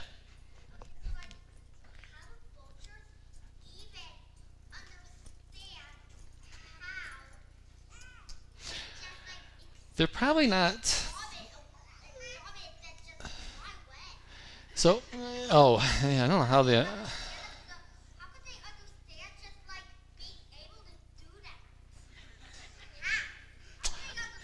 Okay, you are not allowed to ask any more questions. Okay, a question that I can answer. Yes. He came to us with that name of Joker, so I don't have a backstory on that particular one. One more, yeah. That's a good question. Have we ever gotten vomited here? Absolutely. We have hazards that you don't find in the normal workplace, but we are pretty smart about it. What we did today, because Joker was going to be on stage, is he hasn't had his dinner for the day yet. He's going to wait until after all the programs are done. His reward for having a day on stage is to get a nice big fat meal tonight. So we don't feed him and then take him on stage. Joker, do you think he would, or do you think he's I don't know, he's pretty chill. Our turkey vultures, oh man, they're gonna vomit on you in a hot minute. But the black vultures are a little more bold in their personality. So you guys have been sitting here for a while, so I'm gonna turn off the mic. I'll stick around. Chloe and I will stand around and answer a few more questions. The 4 o'clock presentation is coming up in a bit, and that's got 3 rescued animals. This was a rescued wildlife. That accounts for about 10% of our animals here are rescued injured wildlife. About 50% are rescued former pets, and that includes the next 3 animals that will be on at 4 o'clock. Thanks for coming to the Creature Conservancy. Hopefully we'll see you at the 4 o'clock. Thanks.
everyone.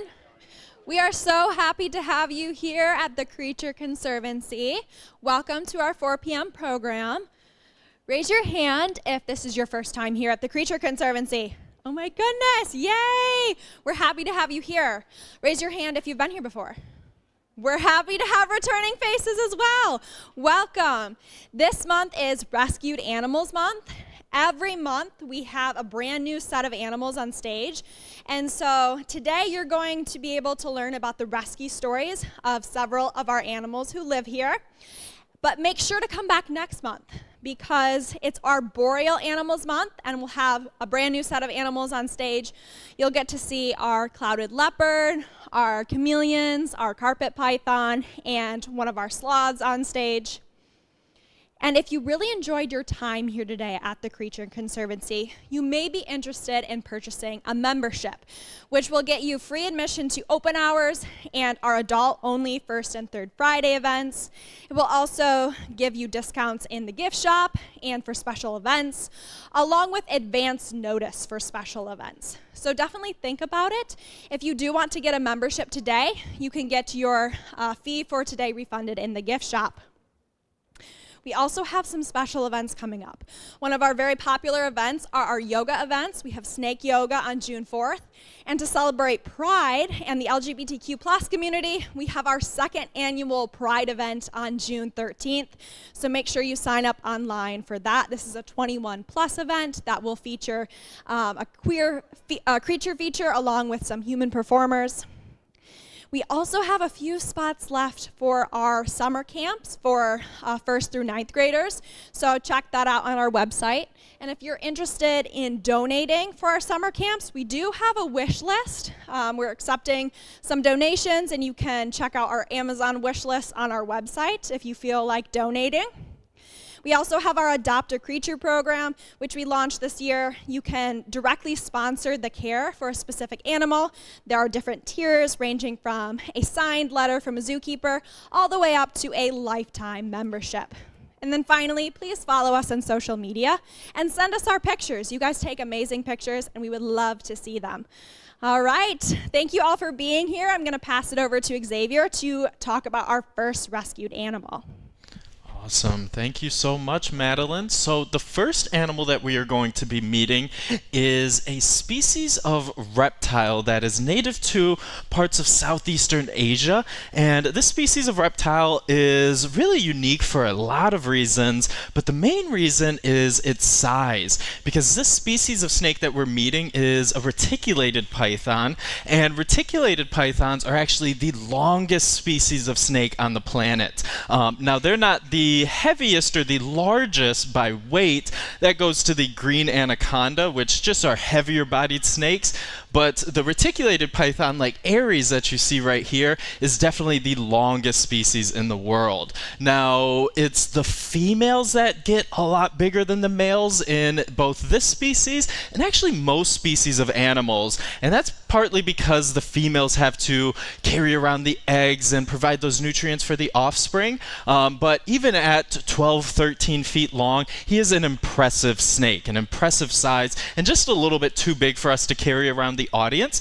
But we do have a smaller, more portable python that Lisa is carrying around the audience. And so if you guys are interested and want to see what a python feels like, you guys can take 2 fingers and gently touch towards the tail of the snake, and she will make it through all 3 rows, so you guys are good to stay exactly where you're seated. But Ares here, like I was saying, he is a massive snake at about 12, 13 feet, but like I was mentioning earlier, the females get much bigger, about twice the size of the males here. And the longest recorded one in the wild got to be over 23 feet long, almost 24 feet. But then the longest one in captivity was an individual named Fluffy, and Fluffy lived at the Columbus Zoo and got well over 24, almost 25 feet long, weighing nearly 400 pounds. And so they can get to massive sizes,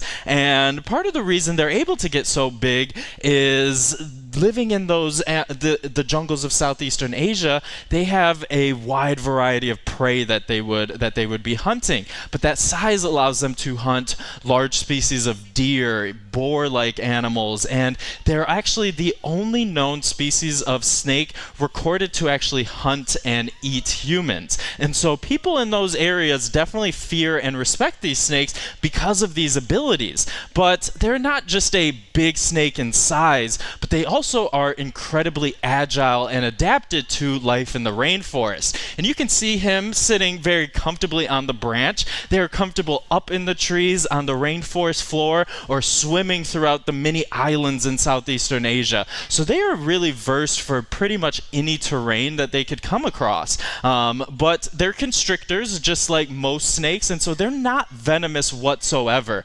But that strong body that he's wrapping around the branch, that is how he would take down his prey. But those muscles along his body don't just help him eat his food and take his food down, but they also help him maneuver through the rainforest. And this next video will really showcase exactly how well they can go through the trees, but it may give some of you guys nightmares, but it just showcases exactly how well they're adapted. But you can see that they're able to climb straight up a tree without any aid of vertical or horizontal branches, and that's because that their muscles are just so strong that they can wrap around one part of the tree, hoist up their long body to the next part, and kind of inchworm themselves up until they find a nice spot in the canopy where they can start hunting primates, birds, or other treetop rodents. And so these guys are really adapted predators. But all of those facts I just told you really showcase that this is an apex predator of the rainforests, and not necessarily a great pet. But these animals are actually one of the more popular species of snakes in the reptile pet trade. But it's not because they're great pets, but because a lot of reptile keepers are getting their reptiles for bragging rights more so than because of it being a good pet. And people want to be able to say that they have a American alligator or the world's longest species of snake until they're actually having to care for the world's longest species of snake, because it's easy to care for them when they're younger, but they can grow to almost 8 feet long in the first couple of years. And that's exactly how we got Aries here, because somebody had gotten him as a pet and quickly realized that they were in over their head with their care for Aries. But this rescue happened just a little bit before I had started here, so I wasn't on the scene, but it was Steve who got called to the scene to help rescue this snake here. I think that was a really polite way for Xavier to say I was old and been here a long time. Yeah, so I was around when he came to be here. We got a call from Monroe County Animal Control, and they had 2 questions for us. One, they asked if we would help them remove a couple of snakes from a household that needed to be removed, and 2 was, would we keep them afterwards, because they deal in dogs and cats. They don't deal in reticulated pythons. So it just so happened that we had space for a big reticulated python and the king snake, the other snake that came along with this. And so we arranged a time that we could come meet them up at their office, and so we did. We did the introductions, and then they got in their vehicles and we followed them to this house. And what was really amazing about this house was it was so prototypical, normal looking on the outside. You would have no clue about the weirdness we're about to enter into. In fact, when Animal Control pulled up to into their driveway, they got out of the house, they opened up the trunks of their car, and started putting on hazmat suits. I guess they need to ask better questions when we're asked to help out on these things, because here they are throwing on hazmat suits and offering them to us. We ultimately took masks at least, and the reason for that was this house was in really incredibly poor situations on the inside. They estimated there was between 400 or 500 rats running around in this house. Very bold rats, like you had to step over them to go up the stairs, kind of bold rats. They were just literally literally everywhere. And honestly, it wasn't the rats that was really striking. It was the scent of the stench of ammonia when you opened up the door, because these rats were pooping and peeing all over the house. So you opened up the door and it just reeked of urine and ammonia smells. And so the snakes that we were rescuing were upstairs, so we went up the stairs, and that's where we found Aries. Now at the time, Aries was smaller, only about 7 feet long or so, but Aries was being kept in a tank that I think was about a 20-gallon tank. It's about this long, about yay tall, about yay wide, and oddly filled with bricks. So not only was it incredibly small, I mean, this animal certainly couldn't stretch out at all in that enclosure, but the bulk of the volume of the tank was filled up with bricks. I didn't talk to this person. I don't know why that was the case. And it was chained shut. And I imagine that she had to chain it shut so hard because there were literally rats running all over, including across the top of the tank. And so this poor snake was probably hungry and trying to get at the rats on the other side of the screen that it could see and it could smell, but it couldn't get to. Anyway, so it was a pretty terrible living situation for this animal. And we are actually not anti-exotic animals as pets. I think there are some snakes that make great pets. I mean, corn snakes are wonderful, colorful, little, easy to care for snakes. There are certainly some good. Yeah, I didn't sign up for this part of the program. Anyway, so there certainly can be good snakes as pets, but these big pythons are just really often very challenging. And so next time we do use him in the program, I think we should serve drinks and snacks and call it theater. Just watching them get this big snake off of there. Anyway, so there are appropriate snakes as pets. These big constrictors can certainly be lethal. People have been killed by their pet constrictors. You should choose differently when you're thinking about getting a snake as a pet. And yeah, I want to mention the little ball python that came around here. Actually really good tempered snakes, really beautiful. They're pretty much all captive born these days. You even have to be careful with them. They max out at 3 feet for a boy, maybe 5 feet for a girl, but one lived in a zoo for 54 years. With reptiles, you got to be thinking about the length of commitment with these animals. You guys all walked past Morty, the little box turtle in the succulent area, lived with the same family for 75 years, and they couldn't find another generation to take care of that animal. So be careful with the longevities of some of these animals as pets. I'm going to turn it back over to Xavier. Yeah, so any snake questions about Aries or reticulated pythons? We got all snake experts? Oh, okay, yeah.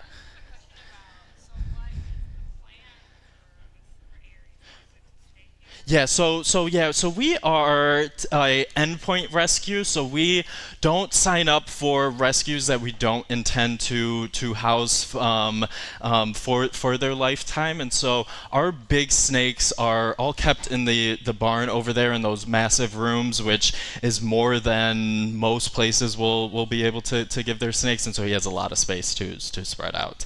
And we'll do. Oh, did you have a question back there, or yeah?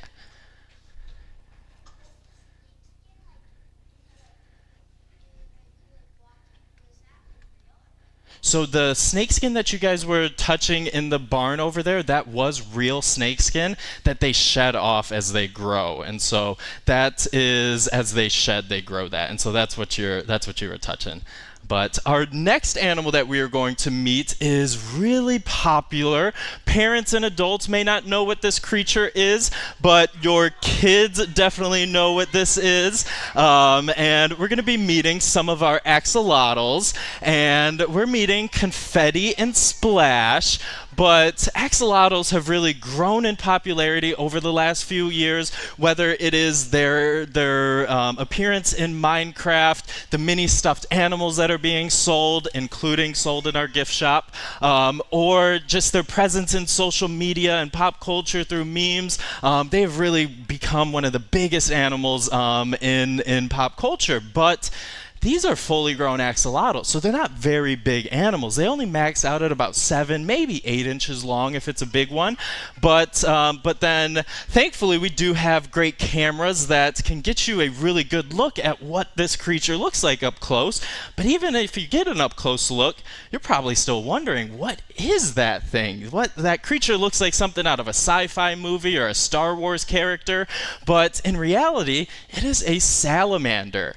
But it still doesn't look like these salamanders that we know and love around the forest underneath logs. But salamanders are amphibians, just like frogs and toads. And just like frogs and toads, they go through metamorphosis. And they start off their early stages of their life in water, and they have these weird things coming off of their head, and those are actually their gills that help them breathe underwater just like fish. But most salamanders only stay in this phase for a couple of months to sometimes over a year before they go through that metamorphosis and transform into their adult versions. But what's important for metamorphosis is a special chemical called iodine. But axolotls live in a couple small lakes where there is no trace of iodine. So it puts the species in a really tough position because they need to metamorphosize in order to mature and reproduce and further their species, but there's none of it around.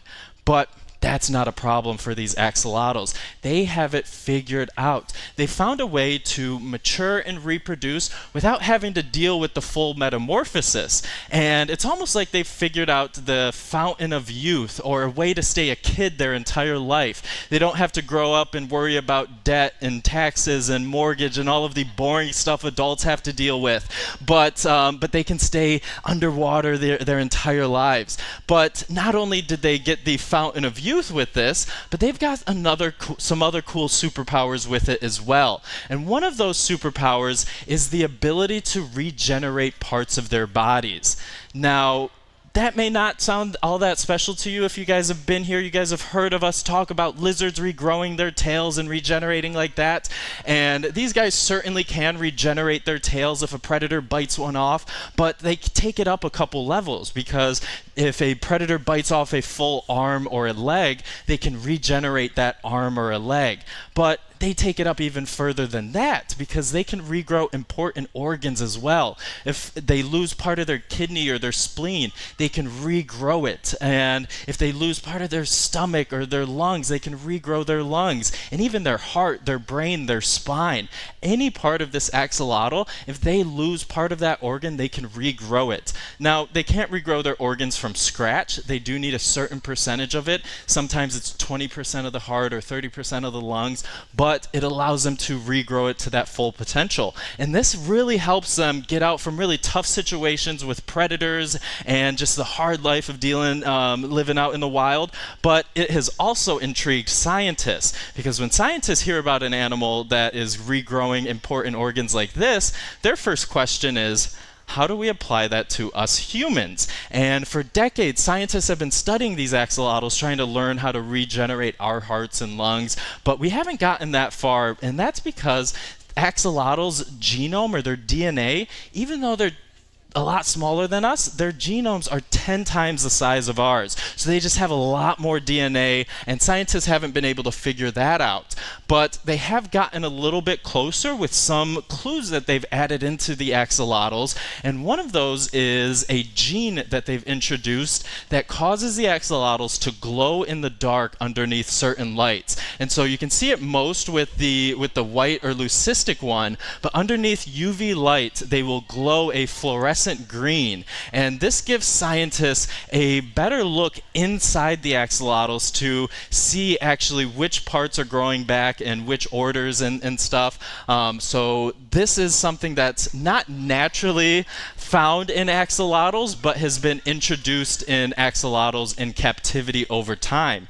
And right now we're actually at a point in the world where there are more axolotls in captivity than there are in the wild, because when they started settling in central Mexico, right around these small lakes where axolotls are found, that's where Mexico City was developed. And there's over 30 million people there, and that has caused the lakes that they live in, their water levels to drop, and more fish have been added into these lakes, and so it's caused axolotl populations to deplete in the wild to where they're nearly extinct. But in captivity, they are reproducing pretty rapidly. But we do have a quick slide that shows exactly how they can regrow their arms, or actually like the step-by-step on how it regrows. But that video is sped up, but on a young axolotl like the one in the video, that may happen in a matter of just a couple days. They can regrow that full arm. Now, it does slow down as they age. Like these axolotls up here, they're a few years old. They wouldn't be able to regrow a full arm in a day or two. It would take a few weeks, but still a lot faster than most other animals that even can regenerate. But this is Rescued Animal Month, and these guys do have a pretty unique rescue story. But Confetti and Splash, they are sisters, and they came from a family just outside of Lansing who had two axolotls, a boy and a girl, and they had them for a couple years, and after a while they came across some eggs, which happens, and they thought it would be fun to raise up a couple more axolotls with their kids. They can do it as a family, get everybody involved, and it would be fun. But when axolotls lay eggs, they don't just lay 1 or 2 eggs, they lay about 1,000 eggs at a time. But that didn't stop this family. This family did some research and found out that when they lay about 1,000 eggs, only less than 1% of those eggs will make it to adulthood. So if they started off with those 1,000 eggs, they'd wind up with about maybe 5 to 10 axolotls, and they can manage that. But what they failed to realize is those numbers are for axolotls in the wild, where you have scarcity of resources, predators, and all of those extra factors. And in captivity, you don't have all of those. And this family was actually pretty successful raising up young axolotls. And so those 1,000 eggs that they thought would wind down to 5 or 10, wind down to maybe 700 or 800 axolotls. And this picture is just one small room in their basement. Their basement was covered floor to ceiling with deli cups with individual axolotls. But you guys may be thinking, why are they in little individual deli cups? Why don't you just put them in one big aquarium and keep them all together? But when axolotls are young like this, their appetites are so voracious that they are cannibals. And you can't keep a brother next to their sister or a sister next to their brother because they will try to eat each other constantly. So siblings are constantly trying to eat each other, bite each other.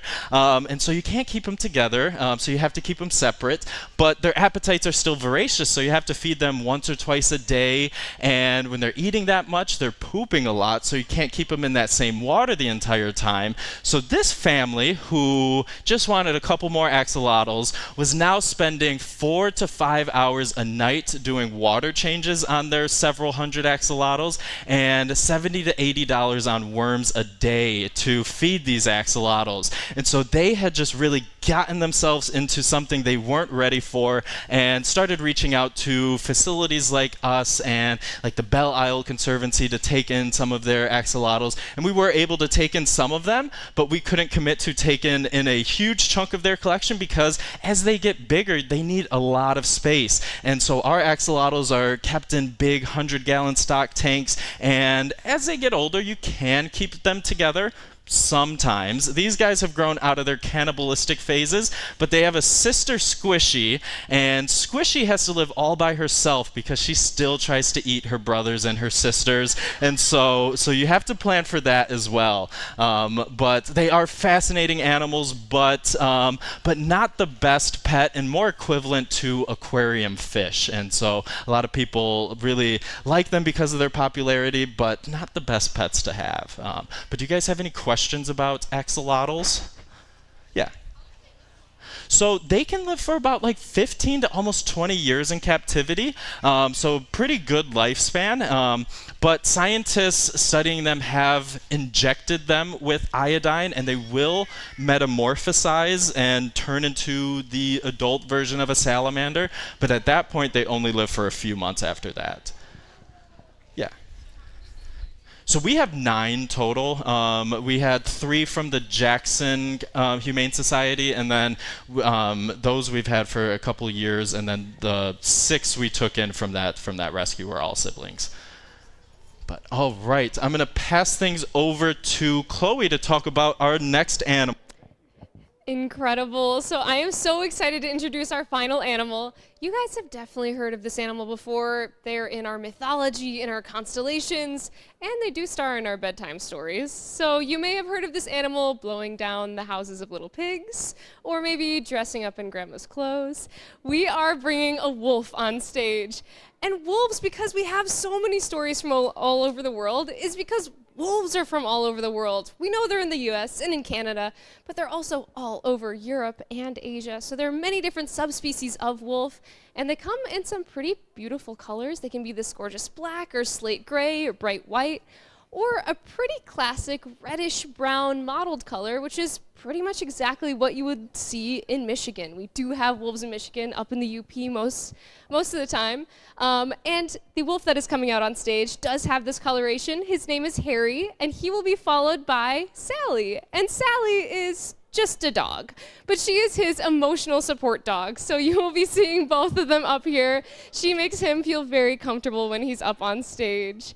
And so when they come out here, you'll see them together, and they're super cool. But they've had kind of a hard relationship with humans, wolves as a species, because many people here may be very excited to see a wolf, but a lot of people in the US are not excited to see wolves, especially ranchers, because they are carnivores, they are predators, and our vicious predators are joining us on stage right now.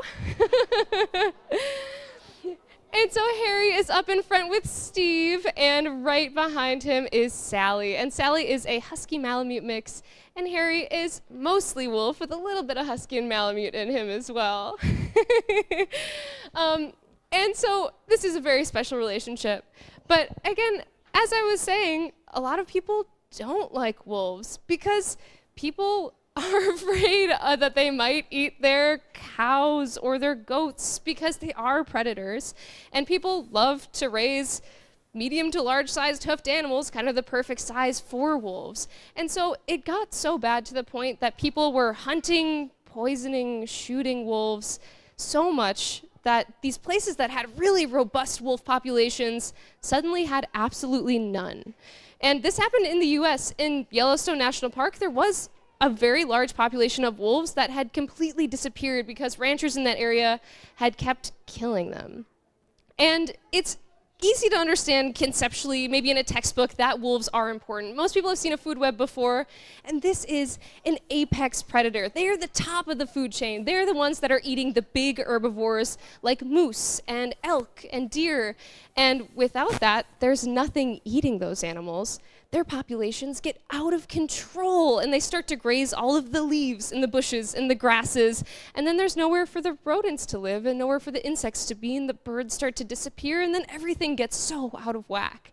And it's one thing to see a diagram, but it's another thing to actually see this happen in real life. This is a picture in 2005 of Yellowstone when there were no wolves, and there hadn't been wolves for a little while. And you can see along the riverbanks, there's maybe a couple of scraggly bushes, but there's no trees, not a lot of vegetation at all, because those elk had been grazing everything. It got so bad to the point there was nothing holding on to the dirt on the side of the rivers. Showing off, again, how dangerous this animal is. And so the river started to slow down, get dirty, the fish started dying, it actually started changing course in some places in these rivers. And biologists came in and said, we messed up. Humans have thrown this place completely out of whack. And even though we know from the diagrams, from the food webs, wolves are important creatures, it was a really hard sell to get wolves back into the wild. People were so afraid of them. They're like, what do you mean? You want to introduce this thing back into our ecosystem? But with a lot of convincing, they were able to do that. And in less than 20 years, this is the same spot in Yellowstone. So people weren't going out there. They weren't planting trees and bushes. Just by bringing wolves back, controlling that elk population, balance was restored. All of these things started growing back. And this was happening all over the park. This is just one little section, but there are pictures from everywhere across Yellowstone where this was happening. And when we were doing that, we had such a cool opportunity. Now, I'm gonna ask you a question, and I know this is a very biased audience, but before even seeing Harry, before coming to the Creature Conservancy, who here thought wolves were cool? Yeah, okay, awesome. And I think there is this general consensus, this general mindset change that wolves are really cool and interesting animals. And there's a reason for that. When we've been re-releasing wolves into the wild, we've done so with radio collars. We've been able to put up trail cams. We're able to see what wolves are doing that people have never seen before. So we start to build this bigger story, this bigger picture of what a wolf is, when before we were just seeing that little sliver, usually negative interactions that kind of built up that big bad wolf reputation. Like, for example, we know that wolves are predators and they form packs and they go after prey much larger than they are, like elk or bison or moose. But after watching trail cam videos, we learned that they also go after blueberries. So these are wolves that are foraging for blueberries in the forest together. And after, continuously watching these videos and getting more information, they found in these places where there are a ton of blueberries, it made up to 80% of their diet in the summer. So these animals we thought were majority carnivores actually had a way larger diet than we expected that changed through the seasons. And another example, people may think of wolves as aggressive or territorial. And these are a couple of coyotes that got a bit too close to a wolf, so in some situations that can be true. But after watching them, they found out how interesting their social relationships are and how important they are to those wolves. They completely debunked the alpha male of a pack. What a wolf pack really is a family. So there's mom and dad. There's a few of their kids, maybe some brothers and sisters, but unless you call your parents the alpha pair of your pack, it's not exactly how it works. They make a lot of those big decisions, but it's a lot of collaborating and communicating that happens. And they found that they actually worked together so well that every time a new pup was born, every single member of that wolf pack would help to raise the pup. They found trail cam footage of every member of a wolf pack bringing back toys for the pups. They would find bones and antlers, weird things with leaves and sticks, and they're bringing these back for those pups to actually play with. And so we're building this, again, bigger narrative of a really charismatic animal that is way different than we initially thought. And because they have such complex social relationships and structures, they also have a really interesting way of communicating. Most people know of the wolf howl. They do howl, absolutely. We will sometimes hear Harry howling at night as well. But other than that, Harry hasn't been making a lot of noise on stage. I've never heard Harry bark before. A lot of wolf communication is facial expression and body language and these really tiny changes in if their ears are forward or back, if their body is tense or not, their tail is up or down, and any combination of all of those things means something totally different to another wolf. And people have been putting a lot of research into understanding canine body language and have, done pretty well at it because wolves have another pretty particular relationship with humans that over the past thousands of years have resulted in something like Sally. Wolves and dogs. And I'll pass things over to Steve to talk a little bit about that and how Harry came to be here as well. So let's talk a little bit about how dogs came to be. What scientists kind of think is somewhere between 30 and 50,000 years ago, that wolves would hang out near human groups. And 30 to 50,000 years ago, human groups were hunter-gatherer groups, small groups, 20 to maybe 50 people. There were not many people in general on the planet. We're kind of spaced out all over the place. There wasn't massive numbers of people on the planet, and we lived in these small hunter-gatherer groups.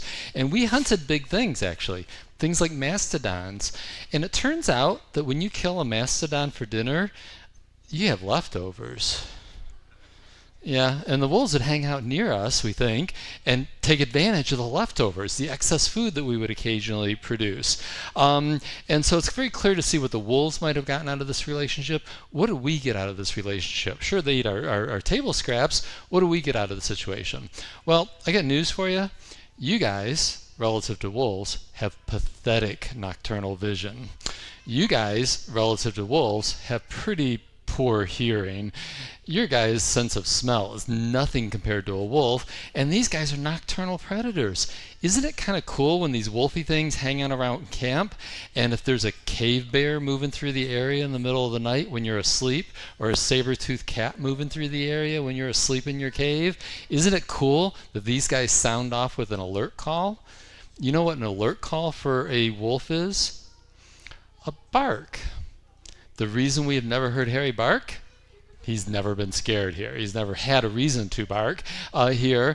And so probably what happened is that the humans around these camps probably rewarded the wolves that were a little more likely to bark. They probably threw them a few more scraps of food, right? They probably also threw more scraps of food to the wolves that wouldn't bite the hand that fed them, right? The nicer wolves. And so over the course of thousands of years, we kind of consciously and unconsciously selected for these wolves that were a little friendlier, a little bit easier to get along with, and they became what we call dogs today. Now, I realize that Sally, who is a Shepherd Husky Malamute mix, looks very much like Harry. There are a lot of genetic differences between these two animals, even though they look very similar. One genetic difference between that animal and that animal is that wolves can have 1 litter per year. This is true pretty much of all the wild canines. They go into heat once per year and they have 1 litter per year. Dogs have 2 litters per year. So that's a pretty big reproductive difference. Another difference between them is their eyes. When this slide comes on, you see the cute little beagle eyes there. Everybody kind of gets a little awe feeling in their body, a little warm, fuzzy feeling. That is literally oxytocin. That is the bonding hormone in humans. And dogs have learned to expose the whites of their eyes to get that warm, fuzzy reaction out of us humans, because humans communicate with the whites of our eyes. Think about it. Google search wild animals. Look at a whole bunch of faces of wild animals. You won't see whites of eyes. Very few animals have whites of eyes. Humans are bizarre, but that's just one of the ways that we communicate with each other, through the positioning of our eyes. And so wolves have a very intense stare, whereas with dogs you get the cute little hi sweetie, the cute little whites of the eye kind of look. We already talked about Harry rarely barking. Did Harry just pee for us? Yeah. So housebreaking is an issue with wolves, not so much for dogs, so that's another difference. Playfulness. If we throw a ball for Sally, or a frisbee, for the next hour, you're going to be lobbing that tennis ball, because she will play endlessly. We can go to Tractor Supply and buy the coolest dog toy you could imagine. We'll take that really cool dog toy and we'll rub it up against one of our cows so it has a good smell on it, right? Or, we'll rub it up against different smells. We'll try to get him excited about it. We will lob that toy as far as we can. He will chase it. He is incredibly fast. He will be there in a fraction of a second. He will kill it. And then he'll look back at you like, what was that all about? This is pointless. I don't understand what you just did for me. That's because he doesn't play. He's kind of grown up. And so dogs play, and wolves as adults don't. Harry looks really sweet. He looks really compliant, doesn't he? No, he is more challenging than what he would appear. He's very sweet. He's never done anything bad, never even once lifted a lip. But if we're taking him for a walk by ourselves, just me and Harry, and we're walking down a sidewalk, and I got to make a left turn and head back to camp base, and he doesn't want to go left, he wants to go right, we're going to have a discussion about this. He does not work for me. Sally works for me. Harry might work with me on a good day. And in fact, if I try to pull on Harry in the direction I want him to go, he's going to sit. If I keep pulling, he's going to lie down. What I've literally done is been stuck at a corner trying to get back for 45 minutes because Harry didn't want to go in the direction I wanted him to go in. He's not compliant. He's his own guy. He's just not compliant. Literally, I've had to radio back and say, hey, I need Sally, I need another dog, I need a couple of you humans, and we all form up together and form a pack, and we start walking away with Sally and the handler and another safety person, and I start walking in that direction, and finally Harry will say, I guess the pack is going that way and I've got to go that way. So very different mentality, a very strong willfulness. Another difference is we can feed her dog food. That's because she's a dog. We feed him dog food, we get blowout diarrhea. Why? There's another genetic difference. I know they look alike, but there's a genetic difference. During this whole co-evolution of wolves alongside of humans that ultimately became dogs, there's something really important that happened in the middle of this period. It's called the agricultural revolution. So when we started growing crops, started growing wheat and making bread, it totally changed human society. It was more important to human evolution than your cell phones. I mean, this is massive. We went from little groups of hunter-gatherers spattered around the planet to massive food production and massive growing of our numbers. And these wolfy dog things were alongside of us when that happened. And they genetically changed so that they could eat our pizza crust that we threw to them, our leftovers, right? Wolves don't. He is too wolfy to do that. So anyway, so that's another difference between wolves and dogs. But let's talk about Harry specifically. So Harry was purchased on Craigslist in Indiana by a young lady with 2 small children who decided to add a wolf hybrid to the mix. So he's not 100% wolf. He is mostly wolf, but he is not 100% wolf. He is Shepherd, Husky, Malamute, and then mostly wolf. She is just Shepherd, Husky, Malamute. That's why they look a lot alike. And so she buys this wolf hybrid on Craigslist, which is legal in Indiana, as are lions and tigers and bears. In fact, you go to a lot of states to the south and to the west of here, you can buy a lion as a pet. Don't buy a lion as a pet. Just go to Craigslist because you can get one in the freebie ads. I am not joking, because people buy the lion cub and it turns into a lion and they want to get rid of it. I know, people. Anyway, so back to Harry. Harry was sold on Craigslist. Anyway, Harry was sold on Craigslist as about a year old or so canine, we think, to this woman. She decides to come visit a friend of hers in Michigan with her 2 children and a wolf hybrid. And somewhere in Oakland County, Harry jumps out of the car. So she's trying to find this wolf hybrid that she just purchased, and she calls animal control, and they actually go out and look for this wolf hybrid, and they get Harry, and surprisingly, they return her to him, which I thought was weird because they're illegal in Michigan. I think they just didn't want to deal with the paperwork. And they gave him back to her, and she continued on with her trip. She got up into Flint area, and he jumps out of the car again. This time he's gone for like a couple of weeks. And so animal control is alerted that there's a wolf hybrid roaming around in the area, and they're on the watch for it.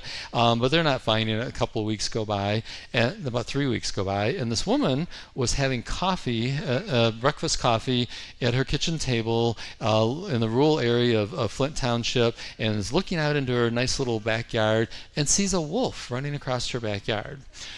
So what does any normal person do? They run to the refrigerator and grab some leftover chicken and some cheese and run out into the backyard looking for the wolf, right? That's what you do.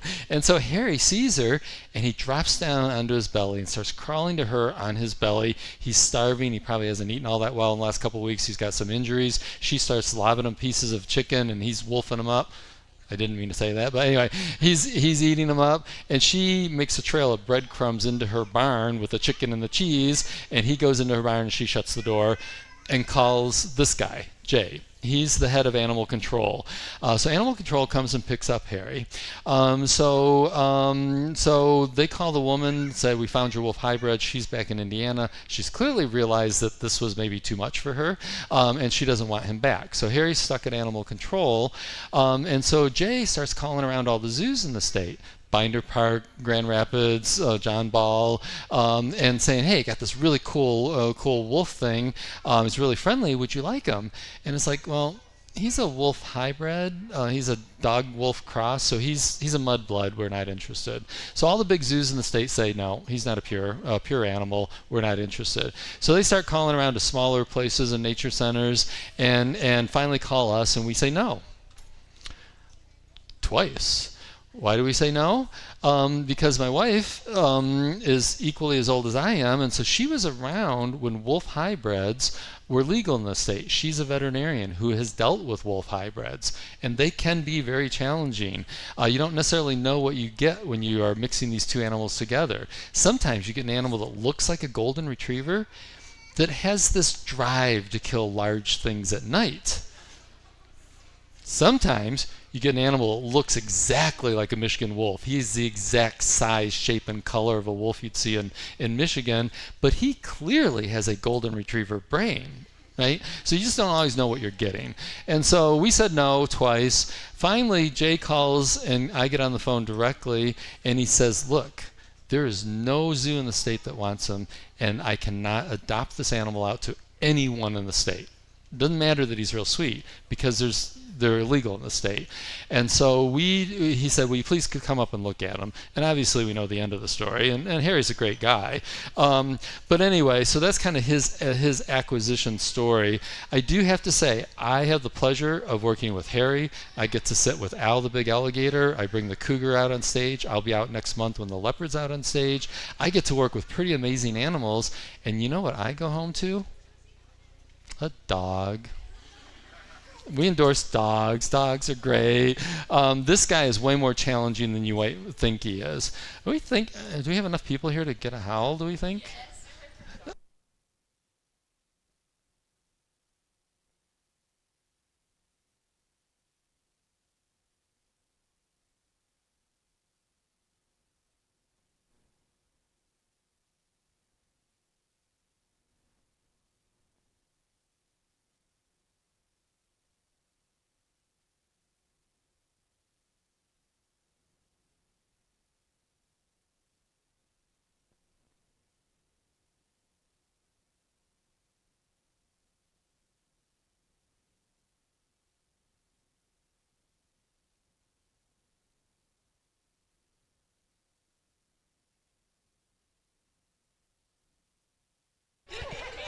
That was not his best work, but did you catch the whole thing of pointing his head toward the howling at the moon thing? They're not howling at the moon, people. Howling is a way of gathering the pack up after a kill, a way of bringing the group back together, a way of celebrating a kill. And you do it to bring everybody together, which means you don't know where everybody's at. That's why you're howling, right? To bring everybody together. So if I'm a wolf and I'm howling that direction, that's great if everybody's in that direction, but I don't know where they're at. That's why I'm howling. Howl straight up. Sound travels 360 equally in all directions. That's why coyotes and wolves howl at the moon. They're not really howling at the moon. So anyway, so that's how Harry came to be here. Yeah, please get up and leave, because I'm going to get a little bit into the woods, because I want you to really understand the difference between a dog and a wolf, because I know they look a lot alike, but they're not. I want you guys to pretend you want to become a teacher, and you're trying to decide what grade you want to teach. Don't waste a lot of time. Elementary kids, that's what you want to teach. Why? Because those things are dependent on us. They're pretty compliant. They love to play, and play is a way of learning. They're eager to learn. They're highly social. They're fun to work with. Elementary kids, that's what you want to do. And if you're a masochist, you might want to teach high school kids, right? That's what a wolf is. Elementary kids are like a dog. They're dependent, they're compliant, they need us, they're eager to learn, they play, they're fun. And as we kind of change these animals from wolves into dogs, we selected for juvenile behaviors. Floppy ears is a juvenile canine behavior. All wild canines are born with floppy ears, and they all stand up. But we bred dogs for juvenile behaviors, for nice behaviors, for play behaviors. Dealing with Harry is like dealing with a high schooler. A nice high schooler, but if you want to do something and they don't want to do it, you're going to have a discussion.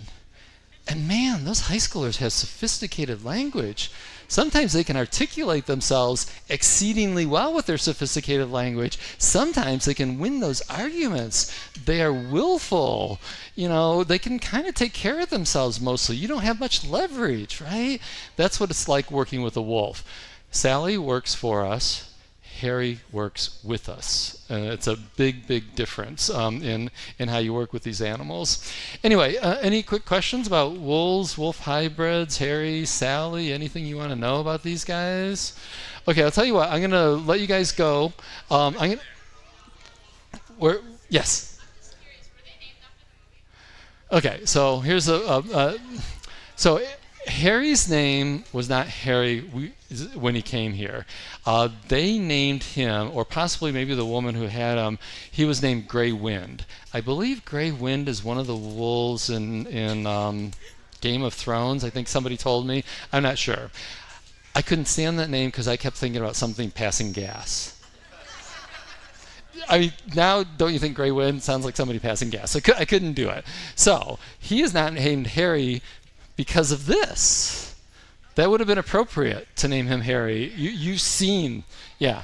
He was named Harry by my daughter after Harry Styles. Okay, so now there's the rest of the story. So I'm going to show you, hey, please get up and leave, I don't care. I'm going to show you Harry's first emotional support dog. Harry's first emotional support dog was my dog. He's a white shepherd shepherd husky mix. That's Oliver, the white one.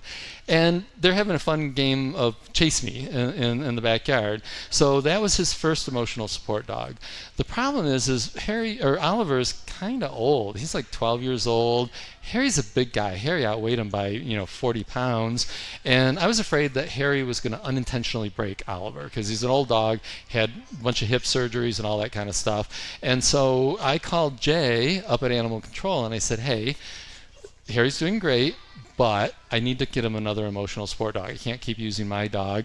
Can you look for something that is robust? We're talking 80 to 100 pounds. Something that is a Nordic breed. We're talking German Shepherd, Malamute, Husky, because they had to live outside in the winter year-round, and so it needed to be a big, robust breed, and it had to be super, super friendly, because your emotional support dog doesn't work if it isn't like Sally, if it isn't gregarious, and I will do anything for you kind of a dog, right? And so that gives Harry some structure. And so about 2-3 weeks after I made this phone call, I get a call from Jay, and he says, you know what, we have this guy, we just caught his dog for the 11th time, I think. Sally was chained out to a front yard, kept getting loose and running around on roads.